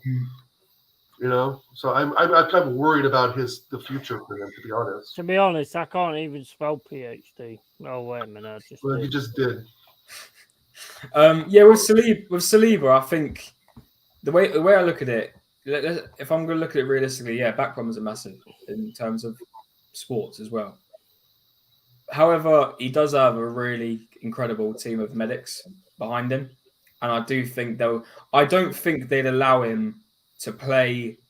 I think he's ready for preseason, right? I think that he's quote ready for preseason. He's ready. I do agree with you, Dal. I do think that could be something that niggles with him probably for the rest of his career. I don't know how bad the back injury was. I don't know how bad it was exactly, but it's definitely something to look out for, and that's why we need a backup centre back that's good enough to compete with him. And I hope Timber isn't that, because from what I've heard from Ajax fans, he is a right back. He doesn't play well at centre back. So if we do go in for a centre back, we need someone to, even with Gabriel, if Gabriel gets injured, we need someone to rival, if not better, these guys, because we can't be going another season and, by God, if he was injured early and it was another back injury problem and he was out for the rest of the season, and in no disrespect, we're left with Kiwior, it's not looking good, is it? So we've got to be thinking about this, and I do hope that with all these outgoings that should be happening, and hopefully with money we're bringing in my opinion, backup centre back and a striker have got to be the final two, in my opinion. 100% striker. But it's got to be done. And Tony Adams, it's got to be not Tony Adams, fucking Ivan Toney. I mean, if he wasn't banned, Ivan Toney, I think would have left Brentford by now. In my opinion, I think he would have been top priority for a lot of clubs in the Prem. I think Tottenham would have probably gone in for him because of Kane. I think if Kane left, if Kane was to leave this summer and if Tony was available, I think Tottenham would have gone straight in for him. But that's just down to if Ivan Toney wants to win stuff or not. You should be getting Kane. If you're serious, you should be getting Kane. 100%. But he wouldn't join Arsenal. He would never join Arsenal. They're not going to make that. Daniel Levy. Yeah, but nobody cares. Nobody cares about that, bro. But what Tottenham do have, though, is they have that Brazilian superstar Richarlison, who they're going to have to play. You mean the $60 million two-goal provider? Amazing. I mean, I forgot he even played there, TJ. To be honest, I thought he went back to San Pedro or wherever the hell he's from. Yeah, the only reason I knew who Richarlison even was because I play FIFA and they overrate him on FIFA too. So I think that Levy plays too much FIFA 23 and that's how he makes his signings. Connor, you got to head out. Yeah. Shout your channel out, man. Shout out all of your Instagrams and all this stuff. Cheers, man. Thanks for coming on. Yeah, say sorry for fucking kicking me out. No, it's got to be better in the chat. Never say you're sorry. I'll ban you myself. Yeah, so you can find me on Instagram, cmo.editing. I've just recently done Mr. B's new cricket channel. So do go check. I think he's in the chat. So do go check that out. I believe it's Mr. B Hive of Ashes chat, if that's correct, Mr. B. So big up to him. I'll be posting some stuff on that, the work I've done for him. So yeah, you can find me on there. And you can find me on proper.arsenal on Instagram as well. It's my news account that I'm doing, trying to get my editing stuff in there as well. And you can obviously find me mainly on TJ's channel because that's where I'm normally going, and normally Jez's channel as well. And all my work is on TJ's channel. When I'm about to actually start next month, Oris's channel to work for his channel. Man! Oh yeah, Oris is about to get big up, Connor, man. So yeah, that's what I'm doing at the moment. And big up to everyone on the panel, TJ, Dow, and obviously Yeti as well. And yeah, big up to the chat as well. It's been a good one. And hopefully the next time we speak, Declan Rice has been confirmed, as in like the deal is actually done. The deal is done. We'll probably get an announcement next month, but yeah. So yeah, so yeah, big up to everyone, and yeah, I'm out, and everyone take care. Yeah, take care, Connor. See you there, guys. Take care. Hey, and by the way, I'm going to shamelessly plug. Me and Connor are on the way up the FIFA 23 co-op season. Shane, while we are also contending with long-haired Yeti talking shit in the comments as we tried to do so. So I'm just going to go and say that we are going to get promoted out of Division 4 using Borussia Dortmund. So just tune in for that. Tune in for that. We're awesome. Yeah. You know what I'm all about. You know what I'm all about. Oh, I know. Well, you weren't the only one either. Freaking Strasbourg Steve was doing the same shit. So it is what it is. Harry Kane is a blue well in a puddle. Yep. Harry Kane will never win anything big as long as he's at Tottenham Hotspur. Yeah. I think Harry Kane's best move by far would be to go to Munich and just be like, I'm here. I'm ready to score goals. I'm here. I'm going to smash it. Let's win the next 10 titles. Get this party started. He's got to get Daniel Levy, his stepfather, off his back because it's really brought down his career being under that fucking toad. Yeah. God, Harry Kane would be massive at Arsenal. So imagine 35, 36 goals. Dude, if that ever happened, I would need all of my, like we said earlier in the stream, I would need all of my. I don't think it's a massive thing nowadays with going to another team that's like a rival. Your rivals, it used to be. It used to be. I don't think it is Arsenal though is different. Like, well, I see it still. I think that they would be replacing. They would be replacing his name with Sol Campbell's name with his if that happened. If you're serious, you get him. Yeah, well, just saying, if you're serious about going against City, you would get Harry Kane. Yeah, we've proven. And you would get Mbappe as well. I agree. Yeah, well, I want Mbappe, but that whole thing is a piss take. Like I think Mbappe's never coming to Arsenal. As you know, you can post as many pictures of him and Thierry Henry as you want. It's never gonna happen. No, he was seen at a fucking Royal History Museum and actually near a gun. Okay, so yeah. I think he's actually so he's like foreshadowing his move. Yeah. I thought at one time there was going to be a massive like Nike Mbappe Real Madrid move because that was kind of there was a time where I think it was even the summer before that there was a lot of advertisements with Nike and Real Madrid and Paris, PSG is under the Jordan Jumpman label, which is obviously Nike, and there was talks about him being part of like some massive Nike football movement thing that was going to put Mbappe at Real Madrid. And that was going to be the summer blockbuster signing and all. But, of course, Benzema stayed. And I still think there's a big chance he goes to Real Madrid because they're going to need a striker. Mm-hmm. Yeah. But at the same time, TJ, I'm glad we brought this up because I still think that if we win, let's say we win the league this season. So we're looking at summer of next year. I think we stand a pretty damn big chance of signing Mbappe just because we have won the title. Because also, like I was saying on Yeti stream, finishing second, it's a letdown and all forth. We went through all the emotions of that, but that still puts us in that upper echelon of spending, especially with Declan Rice and finishing, second in the Premier League, that gives us more visibility in world and European football. So that become a bigger prospect for players like Mbappe, like Declan Rice, et cetera, to come to Arsenal. And the money's there, right? If for instance, if we did take the 50 million off Balogun and sold him, and Mbappe's 200 million, right? Right. We're still a way short, but we have a chunk of cash to say, hey, we're ready to gamble. And Mbappe, he may view himself as next Thierry Henry, right? I mean, I know that just sounds so out of there and sort of, just out of the stratosphere, but we've seen stranger things happen. Like Holland going to City for 65 mil. Mm. That was a release clause, though. That's different. That's different. I know, but you're still, 200 million for Mbappe. If the money is there, I think we take a punt, especially if he's going to be a free agent next summer. Because the only way we're looking at him is Madrid. City ain't going to get him. Inter Milan, AC Milan, no way. Barcelona, maybe if Lewandowski falls apart. I mean, Lewandowski's probably got another couple years in him.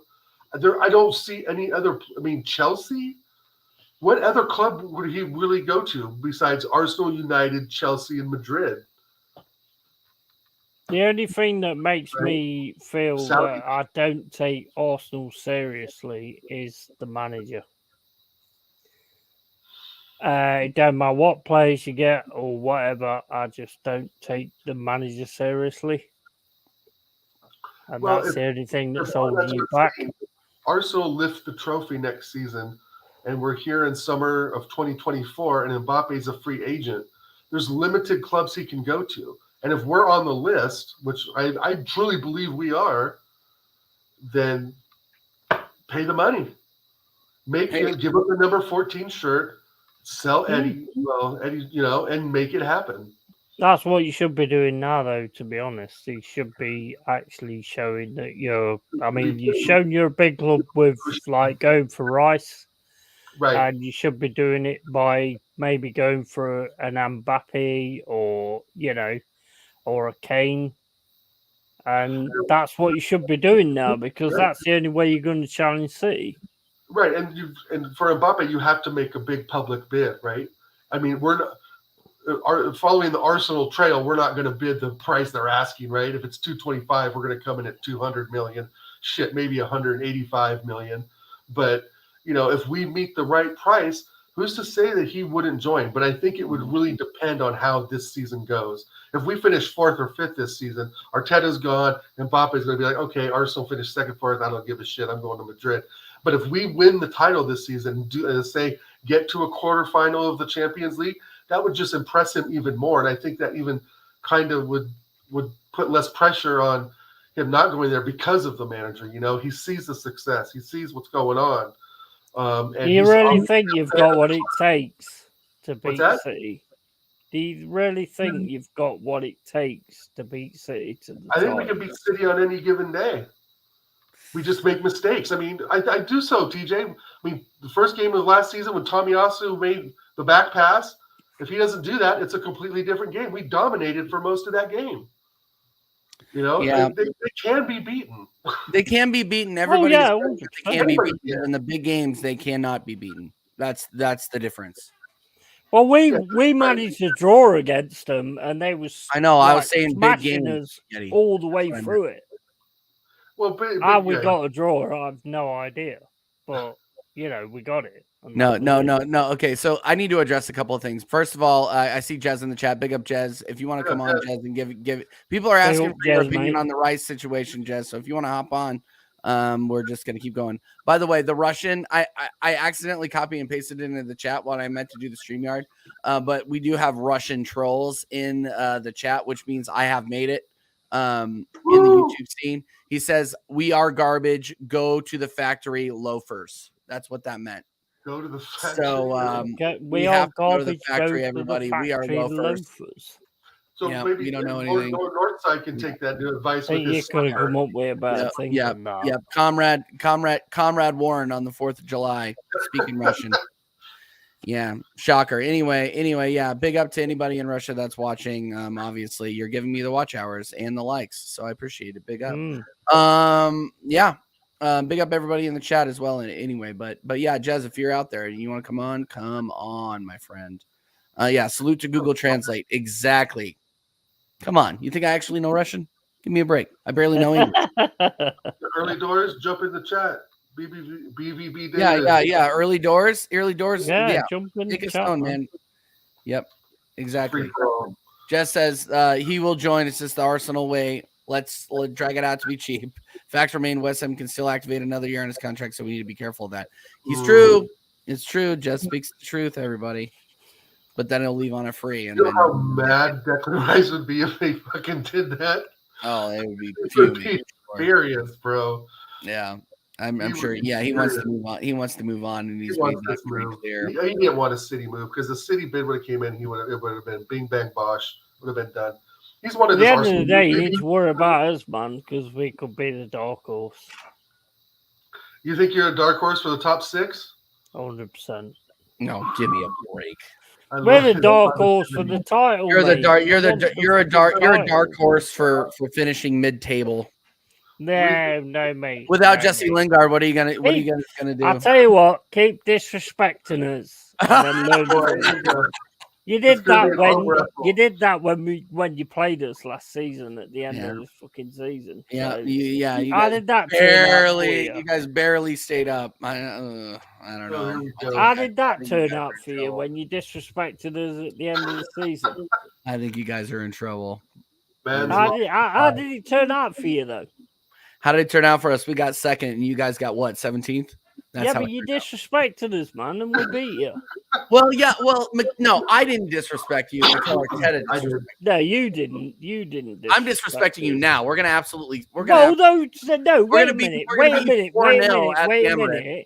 You did disrespect us because you all turned around and said when you did that stream where you were saying Arsenal against Forest, you all said it's 3 points. You all said it was 3 points. All of you. How did that work out for you?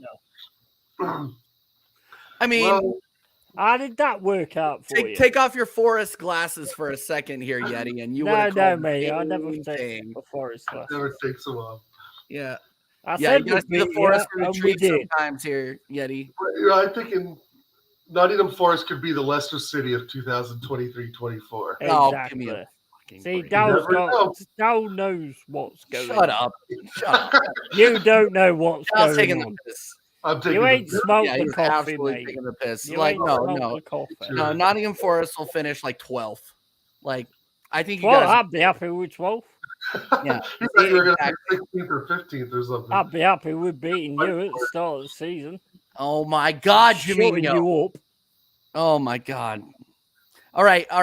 Let's ask this question. Am I the only one concerned about Rice's loyalty?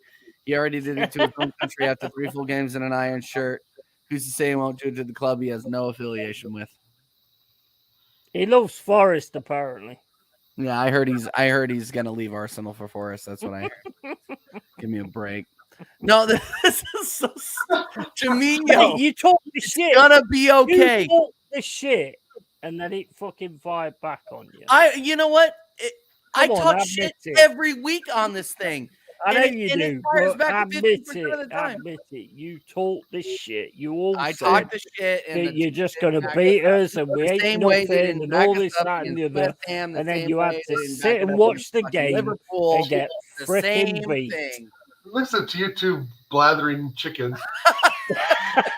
Listen, the fact of the matter is, we can go back in history and look at the times that the record of Nottingham Forest versus Arsenal. Yeah, and the stars there. There ain't no stars for you. Oh my man! How many skeletons do you have there, mate? Is that your 5th one of the day? Oh come on, that's not 5th. Nah, I'm just chilling, mate. He's chilling. Me too. It's fine. It's 9:30 over there. But I just think that Yeti's on to a point, like you said earlier in his stream, which I graciously was able to be on today. Thank you very much again. Yeah, no. That you always have to push for first, regardless if you're Nottingham Forest, Luton Town, Burnley. You have first has to be your aim. And you know what? Tom Hanks put $500 down on Leicester City and won about what $500,000. I don't know if you guys ever heard that, but he actually made a bet. Yeah, look it up. Tom Hanks, Leicester City. He made a bet and won obviously a shit ton of money because he bet on them to win the Premier League. So weirder things have happened, right? Just like when City annihilated Madrid. You never saw that coming. You know, it's like when Madrid annihilated Liverpool. Speaking of Liverpool, they're going to be very, very good this season. Just see Are you like a married couple? No shit, Tony. Yeah, it's all for like the stream. It's all for fun. No, it's all for fun. It's all for entertainment. By the way, speaking of entertainment, make sure you're smashing the likes. Get us up to 40 likes. Get us up to 40 likes. We're at 36. Get us up to 40. Somebody hop in, Tony. Yeah, no, and somebody freaking hop in. Yeah, hop in, man. I am so tired of talking to Yeti. Somebody else get in here. This is ridiculous. You hardly ever talk to me every time. Hashtag Yeti out. Hashtag Yeti out. No. Yeah, and I'm never apologizing for anything I ever say, ever. Ever. Just love the even what you say about Forest. No. How their defense is piss. I don't need to worry about it. Defense is piss. It's sword. You're like that. Your defense didn't do shit. Jesus. Hey, mate, you didn't stand a chance against our defense. You just like stood there like little babies. Oh, we were in a free formation. We never play. It was an Arteta ego move. We all know it was garbage. We all know it's got nothing to do with Arteta. It was. It had everything. We gave you a game that you wasn't ready for, and that's exactly what I said was going to happen. Go.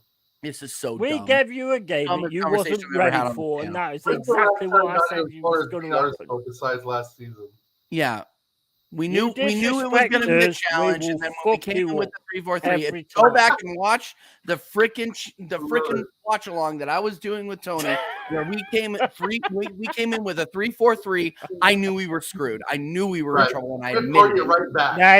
He actually turned around and said, "We're going to beat these." I can remember it. 100%. Yeah, no. He said, "We're going to beat these for the 4-3-3 and Zaka at left back." I can remember it. He said, "Oh, well, we don't need to worry about left back. We can have Zaka there because these are shit anyway. So we're going to beat them." I got clipped when you guys scored on us. By the way, it landed there right alongside our boy, the Southern Gooner, and Lee and all those guys. Yeah, and I was just sitting there like, we knew it was going to happen. We knew it was going to happen. You disrespected us. What do you expect? I disrespected you the Friday before, but trust me, I respected you. See, the thing is, happy Independence Day, but you Yanks always disrespect us. We disrespect them back. Always. I disrespect moonshines and all that. If you're talking about us, what are we talking about now? Are we talking about England, or are we talking about Nottingham Forest? Well, England, I've got early doors. Come on, I see that you're in there. Early doors. I'm a Forest fan. I hate about England. Fuck that shit. He says he's at work. I know where I'm beat. But speaking of people in the chat, I see Mama Flossie. We haven't discussed too much about Newcastle and what they may be looking like next season with Tonali in there and Joelinton and I'd like to hear everybody's top 5. Ooh, let's do it. Top 5, boys and girls, ladies. Everybody's top 5. Who's gonna win it the next season? Who's gonna win it? Dal, do you want to fire one up? Yeah, I think I gave mine. Maybe I said yours or Yetis. I forget. I've been on 2 streams right after the other. I'm thinking I'm putting us to win it, and then putting City and Liverpool, and then Newcastle. Man, that's pretty optimistic. You think we're gonna win it? Well, yeah, I gotta go with our man Yeti. You have to reach first, because if we don't get first, Arteta's got to go. The project's done, right? So this is a paramount year for Arsenal.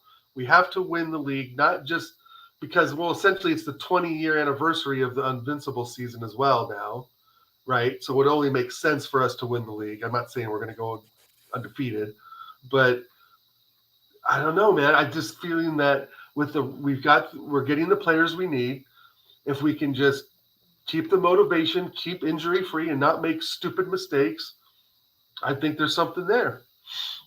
And I'm not putting United or Chelsea in there. I'm not.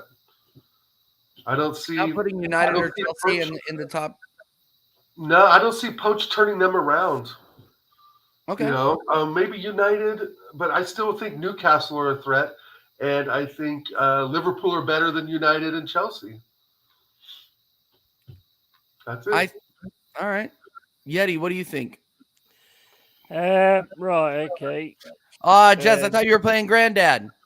Forest, very Jazz, man.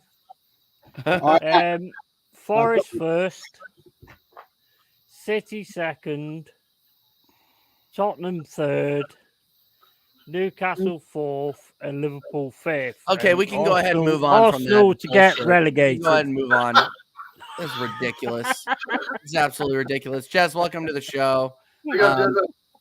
How you doing? How are the grandkids? Everybody good?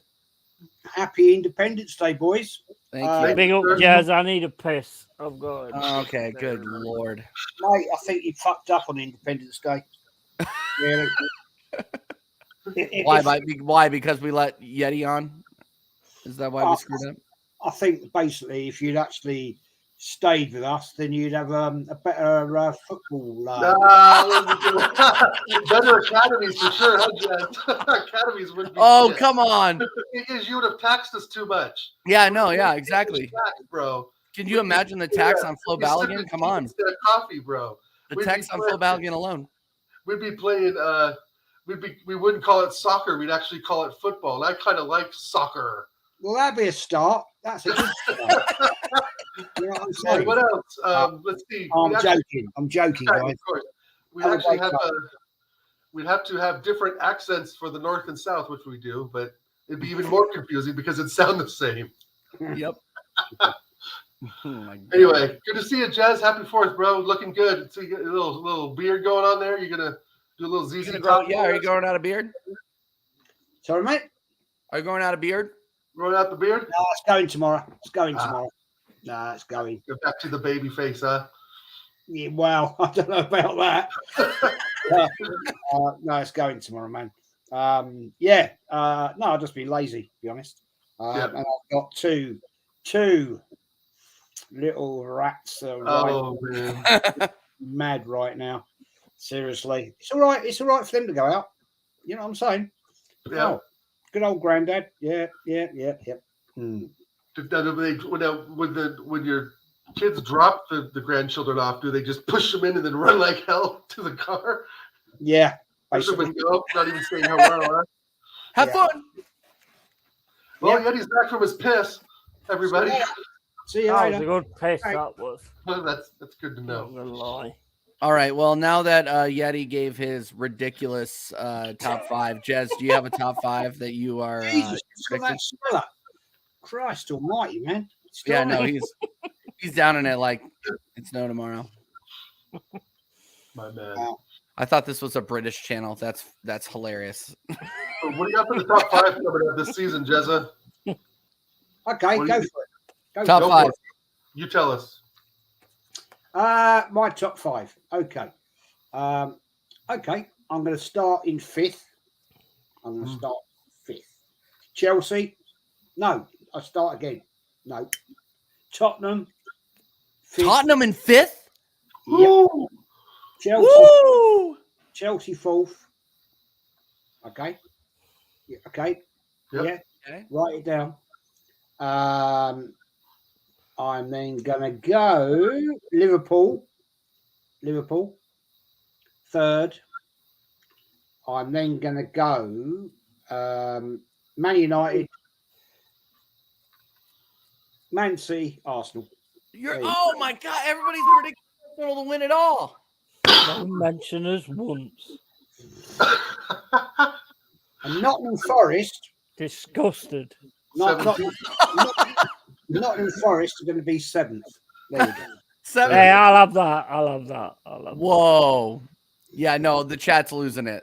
Whoa. Yeah. Woo! That's hilarious. Now you hear you guys are going to start hearing the fireworks in the background. They're starting to shoot them off out here in Kansas City. I got a quick question for you, Jezza. How good do you think Liverpool are going to be with the signing of Szoboszlai and who else did they bring in? They're going to be better. They're going to be way better.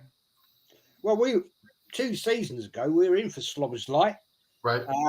Didn't do the deal. Typical Arsenal. Didn't pay the money. Could have got him. He's a decent player, man. And I think they're going to be. They had a poor season, right?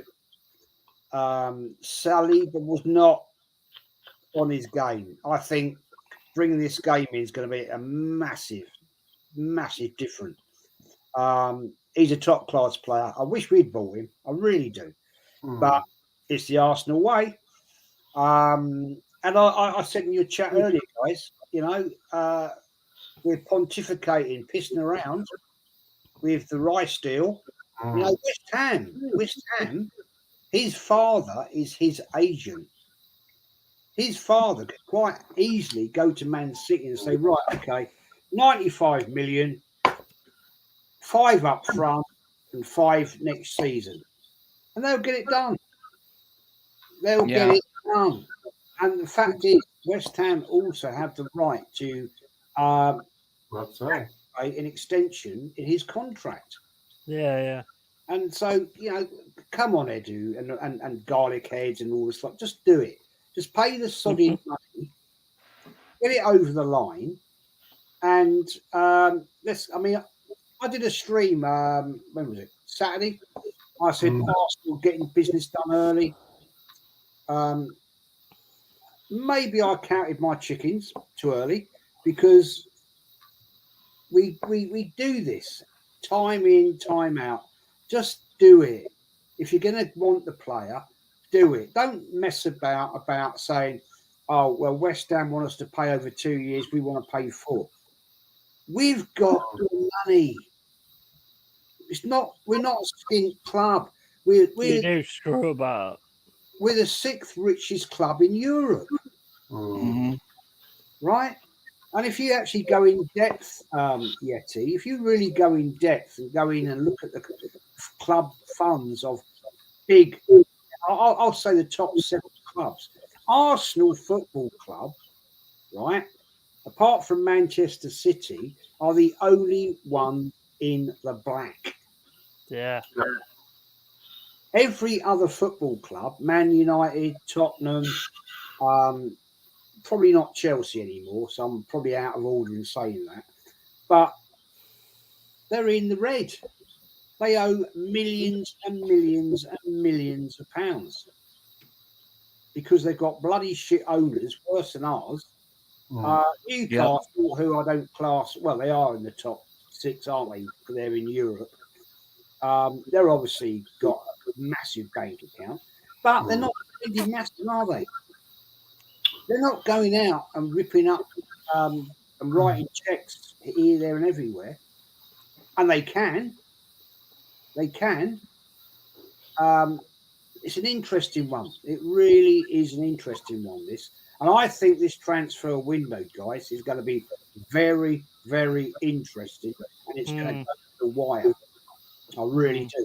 On a lot of clubs. I'm not talking about this Arsenal, Man City, Liverpool, Man United, Chelsea. There's going to be a lot of clubs spending big money. Aston Villa. Oh, yeah. Aston Villa, I think they're gearing up to have intentions for top 4. There's no doubt about it. They've got a solid ownership. They've got decent players, and they just brought in Tielemans on a free. That's going to upgrade the field. But I'm not but as an Arsenal fan, I'm not really fearful of that because I still think that we've made some incredible moves this transfer window so far. But you're right. Some things could trail off, but deep in my heart and my mind, I think we're going to declare, put out there in the media that we do Rice and Timber the same day. I just think it's that far along. but there is that little hiccup, like you said. West Ham could say, "Yeah, we'll wait till next season, right?" and pull the plug. Nothing's said and done until he's pictured in the shirt with 41 on it, right? I don't think that'll happen because I think Rice is already about it, so I can't see that happening, to be honest. Of it not happening. I can't see West Ham pulling the plug because right. I think Rice is already about it and he's already about doing it. So yeah, and West Ham will have already in their minds that money spent on who they want to replace them, right? They're already looking at their targets, figuring that money's coming in, right? But yeah, I think that's a good shout, Jess, for top 5. What do you think, TJ? You guys have a lot of faith. You guys have a lot of faith. I still think Man City are going to win it again. I think they're going to win it again. Pep Guardiola is just another class of manager above Arteta, and that makes the difference, I think, in the end. Will City have the class of players that they had last season? Yes, but not as potent. Not as potent, in my opinion. You lose guys like Gundo. You lose something in that midfield that got them over the line for the FA Cup and was responsible for a lot of their great performances. Yeah, exactly. Yeah. So I still think they're going to get first. I think Arsenal are going to get second again. So Man City, Arsenal. I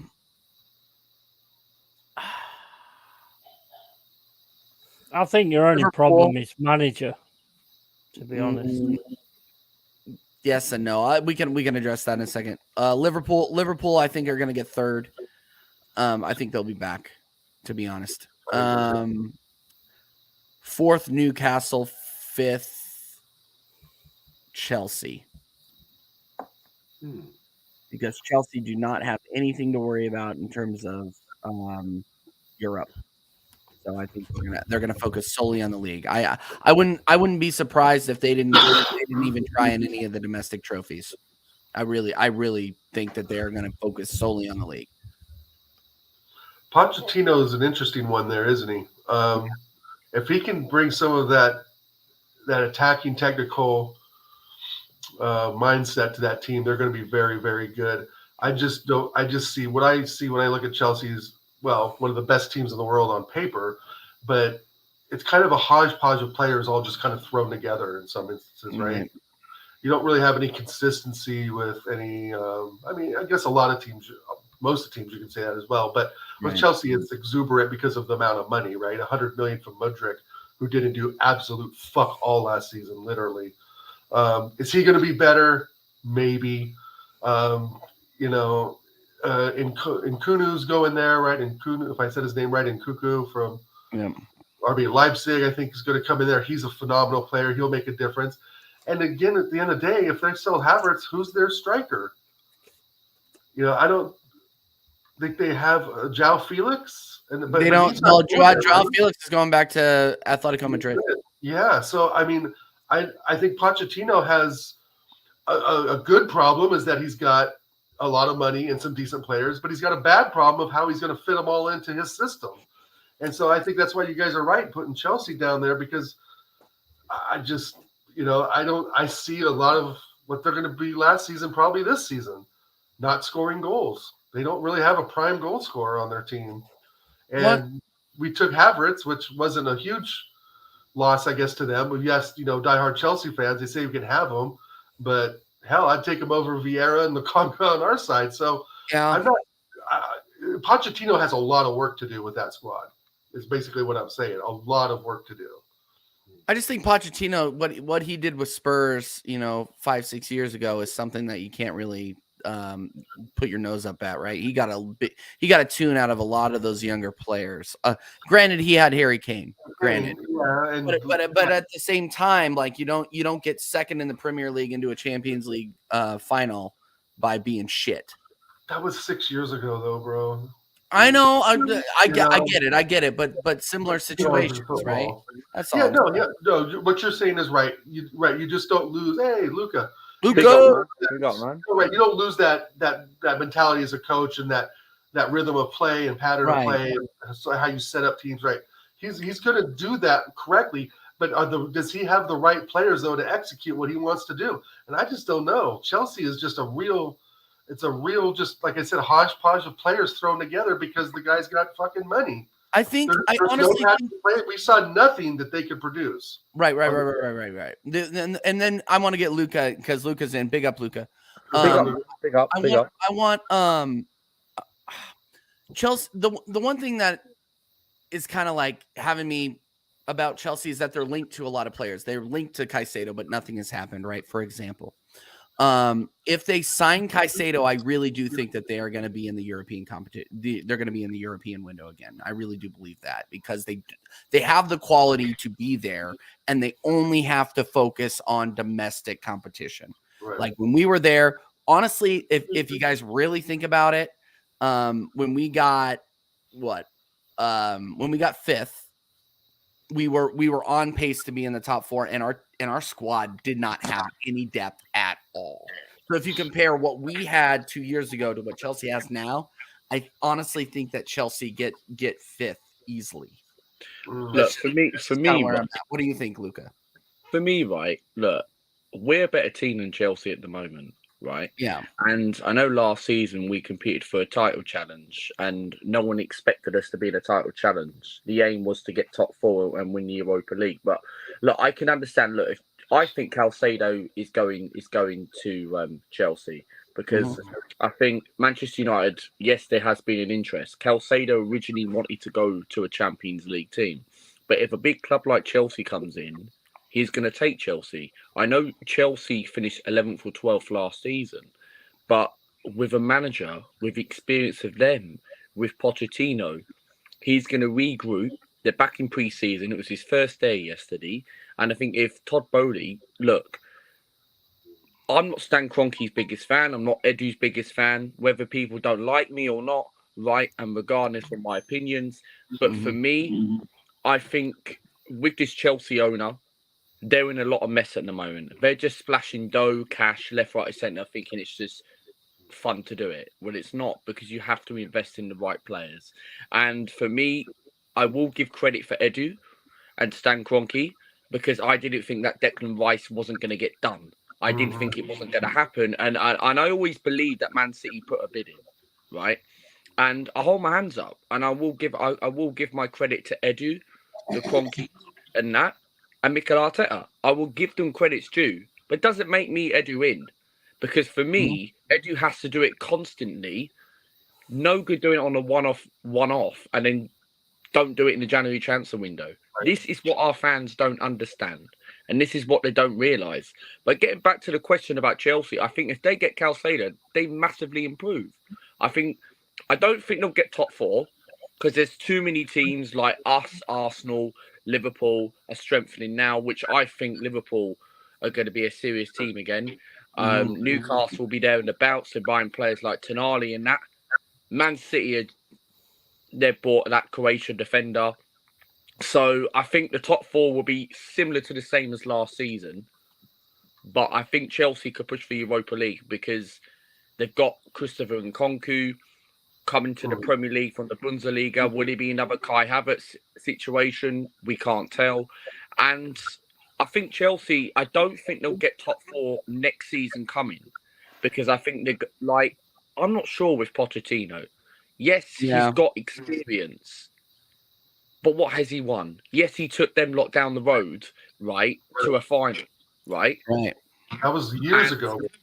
Yeah. 4 years ago, and he won the French league pretty much. He didn't really do it. It was the players who done it, because the players, it's a piss league. It's a farmers league. So therefore, he hasn't won anything. So yes, Mikel Arteta has won the FA Cup, and yes, it is a worry. Yes, he did bottle top four. Yes, he bottled the league. But for me, he's got to get it right next season, Mikel Arteta. And I think with Poch, what Chelsea need to aim is that they need to get back into Europe. They need some kind of European reality, because if they don't qualify for Europe, Poch ain't going to be at that job for long. He's going to walk out. Yeah. No, I agree with you 100%. And big up Foxy, by the way, who says Chelsea business has been great. They just needed to sell a few and have a good manager in charge. They both sorted those out now. I agree, Foxy, to a point. Like, but Chelsea is going to run into that same issue where they're thinning the squad out, and then they're not going to have the depth that's required to win. Like one wrong injury at one wrong spot could sink your entire season. As you saw with Saliba at Arsenal, right? So that's like I'm seeing that as kind of a possibility. But big up Foxy for coming by. You're a new guy. Make sure you are subbing, smashing the likes, and that comes to everybody. We have 19 inside still, everybody. Big up, everybody. So I want to make sure that we're shouting out the legends in the chat. We got BVB David, Scott M, Carl Rossi, obviously, Early Doors. Everybody, thanks for coming by on the Independence Day chat. So I appreciate it. So, Luca, did you give your top? Because top 5 get into the Champions League next season. So what is your top 5? I think City win the league. I think Liverpool get second. Mm-hmm. Arsenal get third. Wow. And fourth is between United and Newcastle. Okay, so walk us through that. Why? And then I'm gonna get a drink, so I'll be right back. What like for each team or just for like no walk us through like so obviously Man City, everybody knows why we're gonna get first. Well, Man City, why do you think Liverpool are gonna have such a big resurgence? I think the reason why Liverpool are gonna finish ahead of us, and I know a lot of people might disagree with me, I just feel like Liverpool have invested very well. Yes, we have became the biggest spenders, and yes, Edu and the board have proved everyone else wrong. All Arsenal fans has proved me wrong, right? But yes, we're bringing in Kai Havertz, Declan Rice and Timber. But I just feel like Liverpool are investing it well. They haven't gone out and spent. People could talk about and say, yes, you need to spend the big money. Yes, we all complained about spending over the odds. We've actually finally spent 100 million on Declan Rice. But for me, Liverpool know how to invest. And that's something where, yes, there is times we have invested very well. We've made 21.5 million on Granit Xhaka. Roma wanted about £10 million less, £8 million less, right? Which I think that's quite good business to get rid of Granit Xhaka, in my opinion, for that sort of money, because we weren't going to get anything more than that. So I think Liverpool have invested very well. They've got McAllister for 35 million. That's very cheap. They've got that Dominic Schlopperschlei or whatever his name is, or something like that, from what do you call it, RP Leipzig, I think it is. Yeah, yeah, but Liverpool have managed. They haven't spent a amount of big money, whereas us, we've gone out and bought Kai Havertz. Where I don't care what anyone says, right? Whether people can call me negative or whatever. But Kai Havertz, for me, why have we gone out and wasted 65 million on a guy who's apparently going to be our highest wage player ahead of Saka? That can't work like that. 30 million and add-ons. Yeah, Saka is better than Kai Havertz. Martinelli is better than Kai Havertz. Why is it that we believe? Yes, I will give him a chance because he's now at Arsenal, right? But why did we buy him in the first place? You could have used that 65 million on 2 different individual positions. Right. Well, the Kai Havertz thing, just to kind of jump in on that, Luca, is Kai Havertz was someone we were after in 2017 by Wenger. And, he was scoring, I think, 15 goals, 17 goals at Bayer Leverkusen as a 19, 20-year-old player. And so he goes off to Chelsea at 20 years old, right? He doesn't have the best seasons right there. And I'm kind of the opposite of the coin. I think it's a high-priced signing, but I think what Kai Havertz brings will be something different to Arsenal. I don't think we're going to play him as a striker. I think he's going to move more as a left mid, but I think there's something there. I mean, the kid's a German international. He's been talked about for at least a good span of 7 or 8 years. I don't think that if he just went to Chelsea, he turned into crap. You know what I mean? Yeah, but do you think that weaks? Do you think another issue is about us is that do you think it weaks our midfield? Because there's talks that Arteta might put Havertz, Rice, Odegaard together. I don't like the sound of that. I do, but see, I that's where I differ as well. I don't mind the sound of that. I'd rather have Partey and Declan Rice in there. Are you confident that Thomas Partey is going to stay? Are you confident that Partey is going to stay? Because I'm not confident, but I think that I would rather get rid of Xhaka and keep Partey, and I would rather play Havertz than Fabio Vieira than Lokonga, right? So my thought with Havertz, it's an upgrade of what we've got. And if you kind of like keep that in mind, like, okay, Xhaka is gone. Well, then who are we going to put there? Well, Fabio Vieira? Fuck no. But Fabio Vieira's not Samuel Conga? Fuck no. I'd rather have Havertz in there. I mean, we and it's someone we, like I said, we've been after. And the kid, you know, he doesn't go from being this class German player to being shit all of a sudden, right? That's the part of your argument I slightly disagree with. Now, if he comes out as complete shit, then yeah, my man Luke is right. He was crap. We should have never bought him. But I still think like you said, we're going to get behind him. But I think that the technical ability is there. And I think that it's a decent signing. It's not a great signing. It was a surprise signing, but I know that we have been tracking him for a long time. I know that for a fact. But the thing is, the thing is, I do 100% agree with you. But if Wenger wanted him about 5-6 years ago, why didn't we get him at the time? Well, because Wenger was in charge, right? well, yeah, of course, and we never spent that sort of money at the time. So therefore, look, people are thinking, and this is the problem with our fan base, right? Is that people think we're going to get the Kai Havertz of Bayern Leverkusen. We might do, right? But do I think we will? No, because for me, if he's not good enough to play for Chelsea, yes, why do people have this love fest in Kai Havertz, thinking, right, okay, Arteta is the great Spaniard, you know, and feel like he's going to get the best out of Kai Havertz? I can understand, yes, he got the best out of people like Odegaard, right? But Havertz, are you going to get the best? He's the best looking Spaniard, you know. Havertz is not the best looking German, I must say. He looks kind of like he's malnutrition. Is he going to be another Ozil, though? That's a good question. I mean, that's what we got to wait and see. But again, to me, it's an upgrade over Fabio Vieira, Lokonga. It is. And so if you're looking on the bench and you're like, okay, I got the choice of these three average players, Havertz, Lokonga, and Vieira. Havertz is the best of all three. Best of the three. That's a brutal pool, but yeah. Well, it's the reality, though. It's the reality. And the thing is that Kai Havertz does have, I think, some talents there. Like, he can pass the ball, he can run, he can move. I don't know about his defending, and he's not the best striker, but I don't think the thing I will say about Kai Havertz, right, is the thing, and I 100% agree. The thing about Havertz is where you're coming from. I 100% agree. Yes, he's better than what Fabio Vieira and the Lokongas and that. But I think the only thing good about Havertz is that he's very good. He's very skillful on the ball. But what I want to see from Kai Havertz is not just only his performances. I want him to score goals. Okay, that's the thing. Like, to get 19 goals in 3 years for a team that, yes, he scored the only goal to win the Champions League 2 years ago. Right. It's a bit of a bizarre for Kai Havertz. It's a bit bizarre for Chelsea. I just think he was one of many at Chelsea, and they're willing to sell whoever is willing to buy.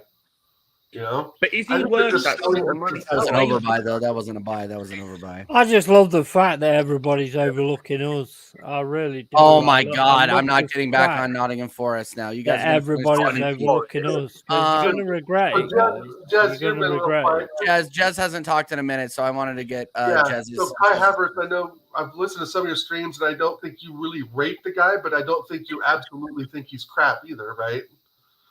Not at all. I think we need to look at the fact that when, whilst he's played at Chelsea, he hasn't played in the position he did when he was in the German league.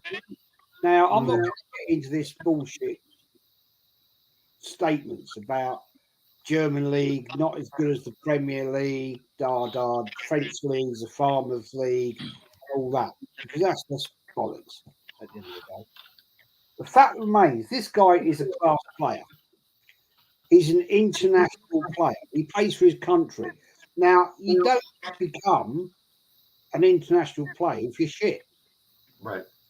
The fact remains, if you look at how he was played at Chelsea compared to where he was previously, he was all over the place. Now, this guy's got some talent. I'm not going to say he's world class. I'm not. But I honestly do believe with the right midfield, if he's played with Partey, he's got the tool. if he's playing with Declan Rice, if we get Declan Rice, I'm sure we will. Yeah, maybe Odegaard. He'll fit in. I think he'll slot in quite nicely. He needs to be away from Chelsea. Chelsea has never suited his setup because he has been played in 3 wrong positions for him. So I'll give him a go. I will give him a go. Where do you want him to? Where do you want to see him play, Jez? What position? Goalkeeper. Oh, get out! You know what? I'm about to sin bin you. I would put him in Cam behind the striker. Left on the left side ahead of Odegaard. Right. Okay. Yep. I'll go you my midfield. Right. Okay. Jack has gone. Yep. Granite. Declan Rice. Yeah. Out there on that position, and we'd have.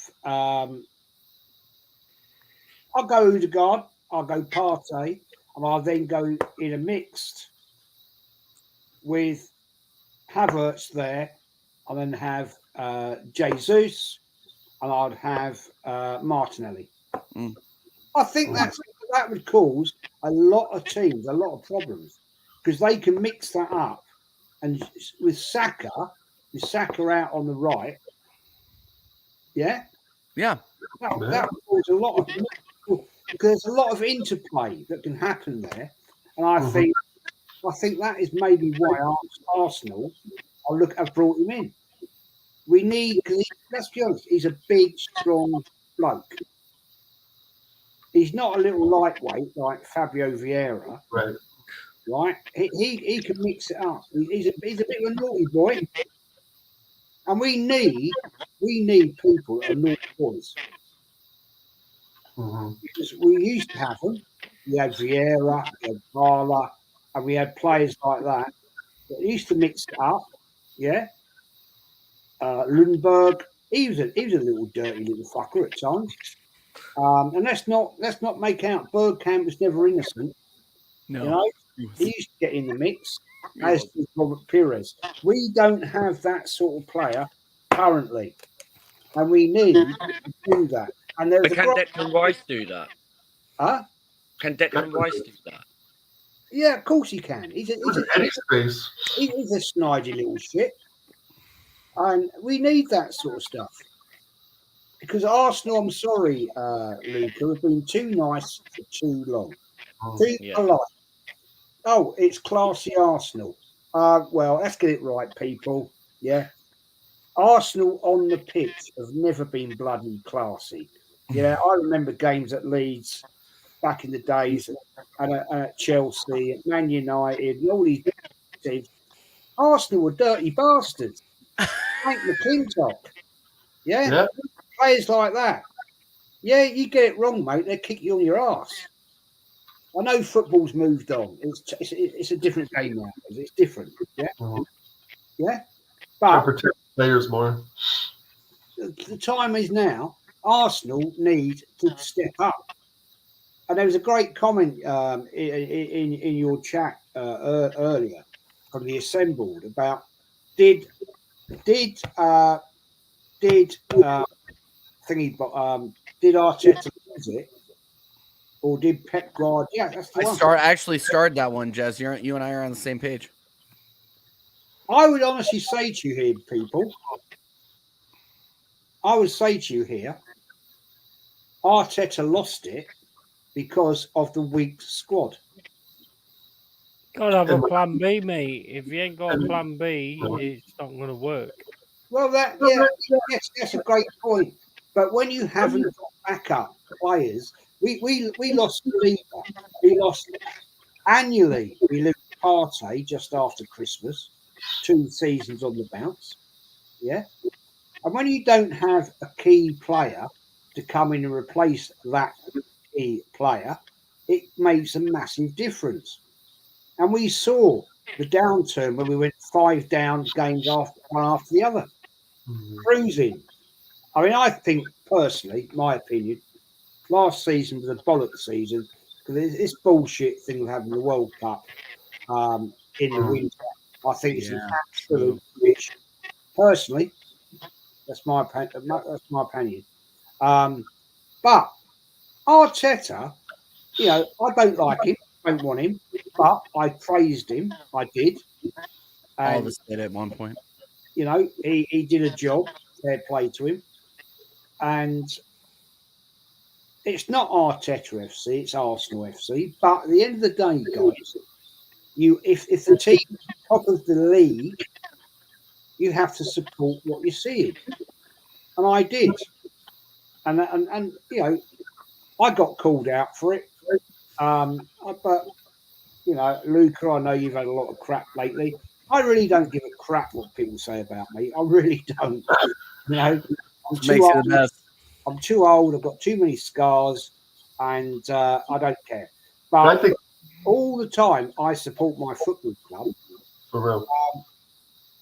I will still go with the narrative of what I believe, and my belief is that Arsenal, if they get these deals over the line that we're talking about here, then we're in with a shout.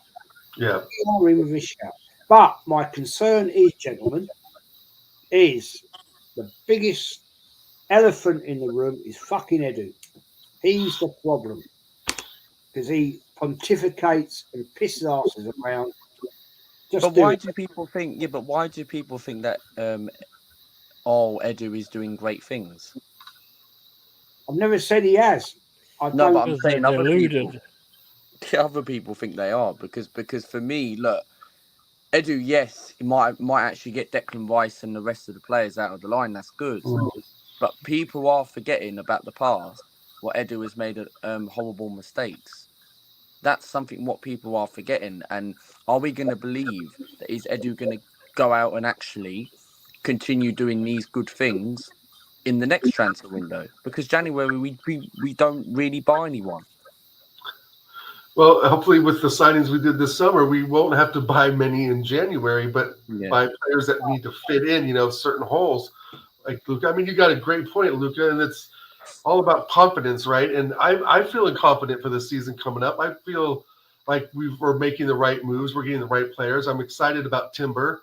I'm excited because I think he's a versatile right back, and there I am using versatile, but you know, he's a versatile right back, and we picked United to the signing because it's someone they really wanted.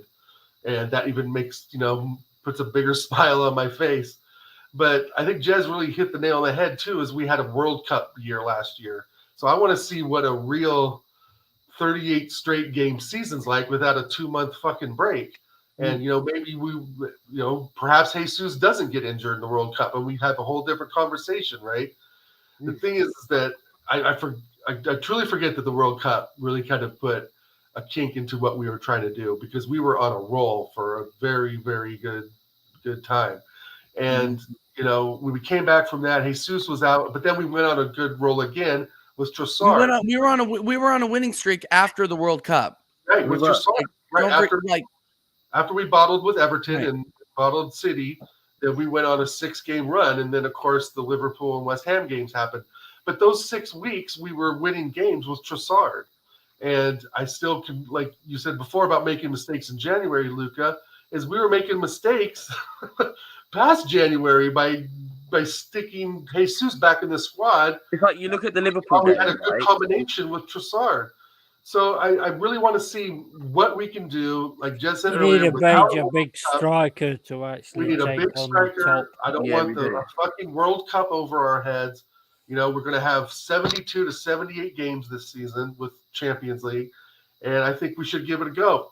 And on that note, I got to go. I think we're gonna start wrapping it up here, guys. With Dal gone, this just isn't the American Idiot Show. Oh, you're too kind. So we're gonna actually start wrapping it up. We've been going for 2 hours, everybody, and we still got 19 inside. This has been an incredible afternoon.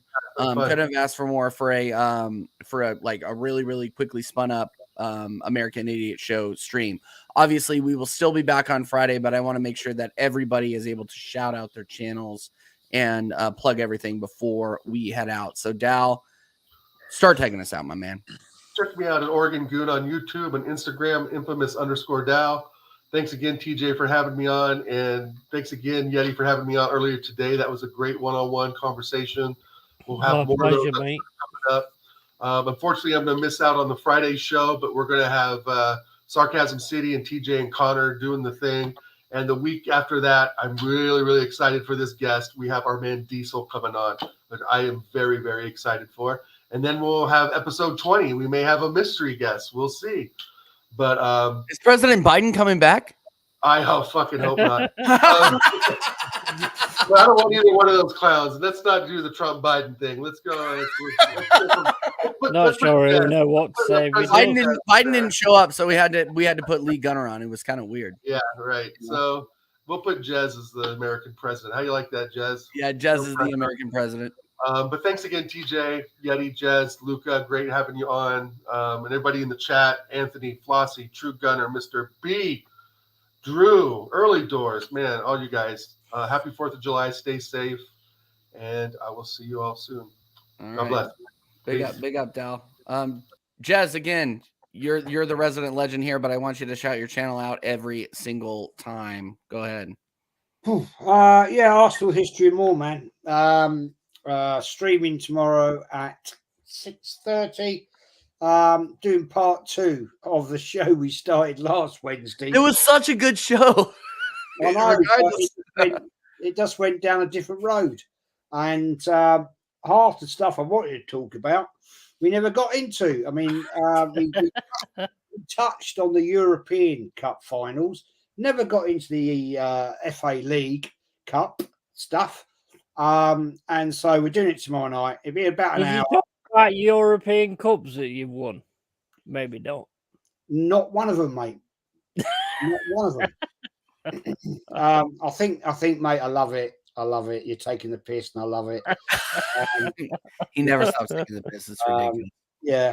I'll bow to your betterness, sir. I'll bow. Fact is, yeah. Yeah, I don't know, mate. I can't answer you on that one. Yeah, so that's tomorrow night, 6:30, and it'll be fun. We'll talk about not the European Cup. Yes, thank you very much. And sorry, Jess. Luca, I'm going to say this to you. I have talked to you. Don't give in to the haters. Do not do it, fella. No, don't. You do that, my friend, they've won. We're all here. We're all here to support you. We are a community. We are a family. We're not massive YouTubers. We are all mates and friends. So don't worry about it, my mate. Don't Right, man. Thank you very much. Don't let them get in your head. I've got them. You know, my best mate, Pete Haywood. Pete Haywood. Oh, Peter Haywood.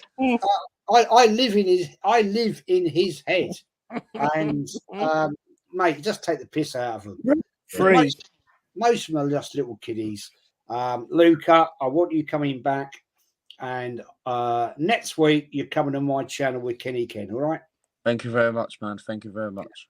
On that note, Luca, shout your channel out that you are definitely going to continue posting content on. Yeah, whether you like it or not. Let me give you news, people. I thought about it today. I think about it every day. I always scratch myself to think about it in my mind.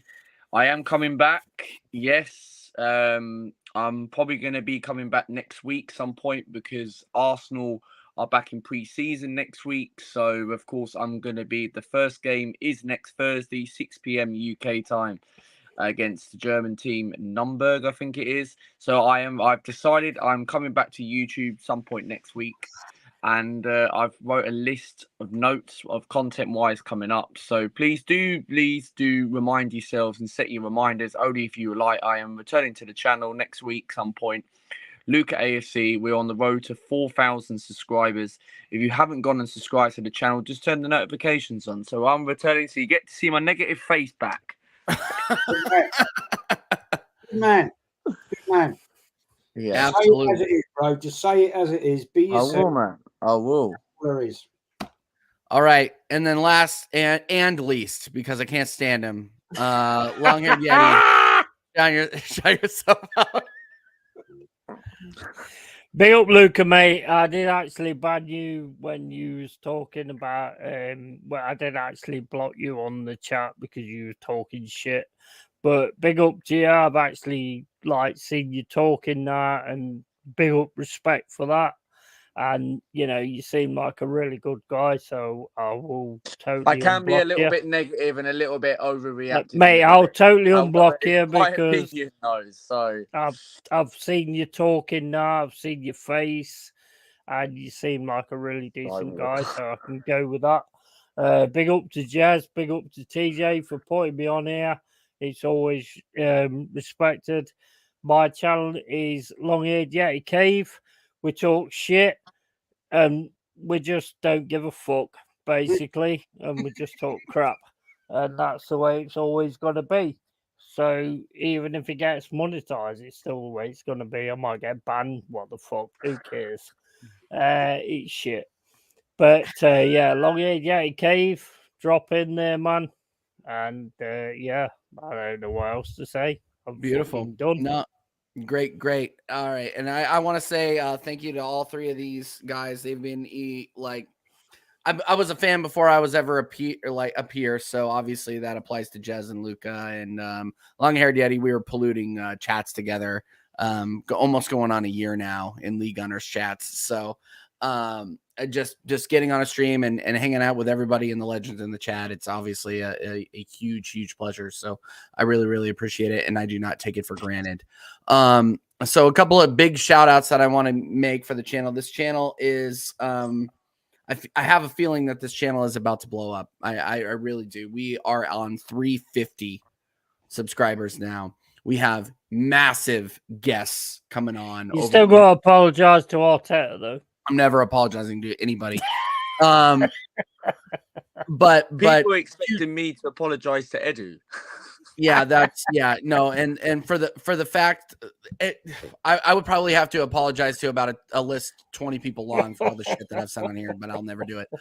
So Friday night, again, 9 p.m. UK time, we have Flawless. Happy Independence Day, by the way, guy. Yeah, thank you very much. Big up July 4th. 9 p.m. Friday, Flawless from Sarcasm City TV. You might have seen him on the Back Again with Troops podcast as well. He is an absolute legend. He is coming on. Me and Connor will be hosting him. So make sure you have your questions ready for Flawless. And then the next week, as Dal alluded to, we will have Diesel on, the world famous Diesel. Jez, I would love to have you on for that one as well, my friend.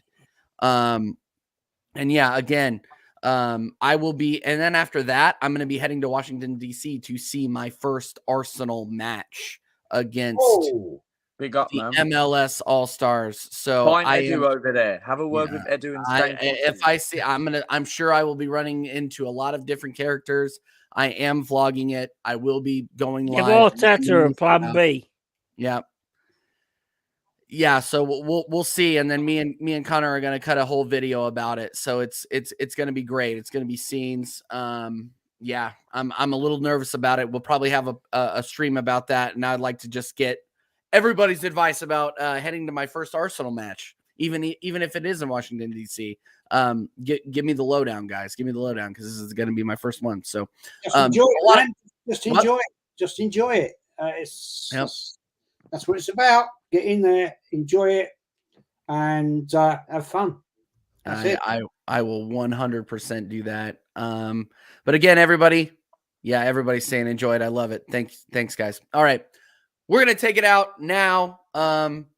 Big up everybody in the chat. Big up everybody who came on the panel. Obviously, Jez, Luca, Connor, Long Haired Yeti, and of course Dal. And then we will see you on Friday. Later.